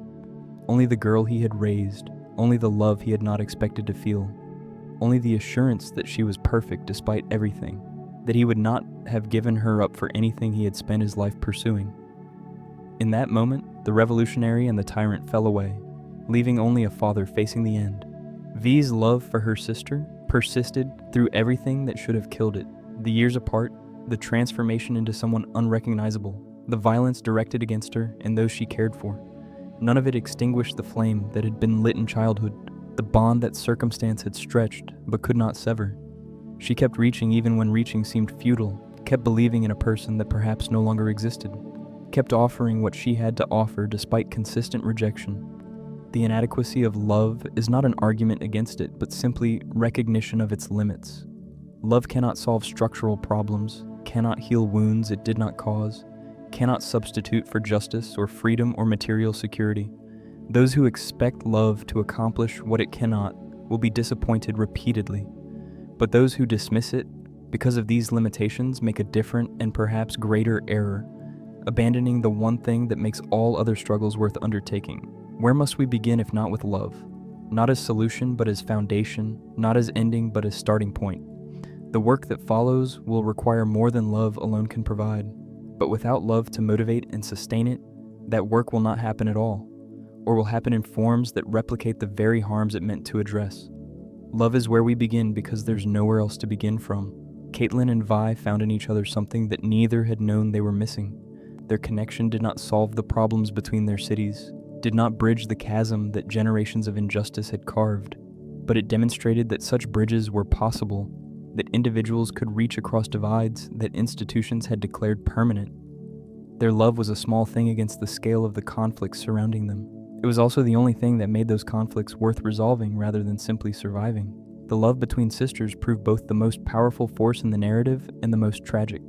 It motivated everything Vi did, every risk she took, every blow she absorbed in her determination to reclaim what had been lost. It also motivated Jinx's most destructive acts, her desperate attempts to prove that she no longer needed what she had never stopped wanting. The same love that might have healed them became, through circumstance and misunderstanding, another wound added to wounds already too numerous to count. Perhaps love's greatest limitation is that it cannot be given unless it is also received. Vi offered everything she had, but Jinx could not accept it without dismantling the identity that had allowed her to survive. To accept her sister's love would mean accepting that the years of pain had been unnecessary, that the person she had become was a response to abandonment that had never truly occurred. The cost of receiving love proved higher than the cost of refusing it, at least in the short term, at least in the moments when decision was required. And so love remained suspended between them, offered and deflected, present and inaccessible, the answer to everything that could answer nothing. The story does not end so much as pause. No final battle resolves the conflicts that have accumulated across generations. No ultimate victory crowns one side while vanquishing the other. The screen fades over uncertainty, over questions still open, over futures that remain unwritten. This incompleteness frustrates the part of us that craves resolution, that wants to know who wins and who loses, that expects narrative to deliver the closure that life so rarely provides. Yet this refusal to conclude may be the most honest gesture of all. Real conflicts do not wrap up neatly. The tensions between those with power and those without, between comfort and desperation, between the damage we inherit and the healing we seek, these persist across lifetimes, across generations, across the boundaries of any single narrative. To end with resolution would be to lie about the nature of what has been portrayed, to suggest that problems so deeply rooted could be solved within the span of a story. What we carry forward matters more than what any final frame contains. The questions planted throughout do not disappear when viewing ends. They travel with us back into our own worlds, into our own relationships with power and privilege and trauma and love. What do we owe to those whose suffering enables our comfort? How do we break cycles we did not start but perpetuate through our participation? Can redemption be earned, or must some bridges remain burned? These questions were never meant to be answered by the narrative. They were meant to be awakened by it. The invitation extended is to sit with discomfort rather than demand false resolution. We want to know that Jinx can be saved, that Vi's love will prove sufficient, that the undercity will find justice, that the future holds something better than the past. The refusal of these assurances comes not from cruelty but from respect, treating us as capable of handling ambiguity, of living with uncertainty, of finding meaning in questions rather than only in answers. Powder and Jinx, Vi and Caitlyn, Silco and Vander, Jayce and Viktor, all of them continue existing in whatever space fictional beings inhabit, their conflicts suspended in permanent irresolution. We continue existing in the world that produced both the story and its audience, a world that shares more with Piltover and Zaun than comfort would prefer to admit. The divisions are real, the damage is real, the love that proves insufficient, and the violence that perpetuates itself, and the systems that grind on regardless of individual intention. All of it is real, translated into different forms but recognizable beneath the translation. Perhaps this is what the best stories offer. Not escape from reality, but deeper engagement with it. Not answers that settle questions, but questions that unsettle assumptions. Not comfort that numbs, but discomfort that awakens. We came seeking rest, and rest was provided. But alongside the rest came something else, an invitation to see more clearly, to feel more fully, to carry forward into waking life the awareness that contemplation has cultivated. The lights of Piltover continue gleaming above, the shadows of Zaun continue deepening below. The bridge between them remains contested ground, where the future will be determined by choices not yet made. And we, having witnessed what we have witnessed, return to our own contested grounds, our own bridges, our own choices still waiting to be made. What we do with what we have seen has only begun. The rocket that Jinx launched hangs frozen in our memory, a declaration that the old arrangements have ended and that whatever comes next must be built from different materials. It was an act of destruction that was also an act of creation, the violent birth of a possibility that peaceful means had failed to produce. Whether that possibility leads towards something better or something worse depends on choices that lie beyond the story's boundaries, in the hands of characters we will not see, and in the hands of those who carry the story forward in their own lives. Sleep comes now, if sleep is what you seek. Let the images settle into whatever depths receive them.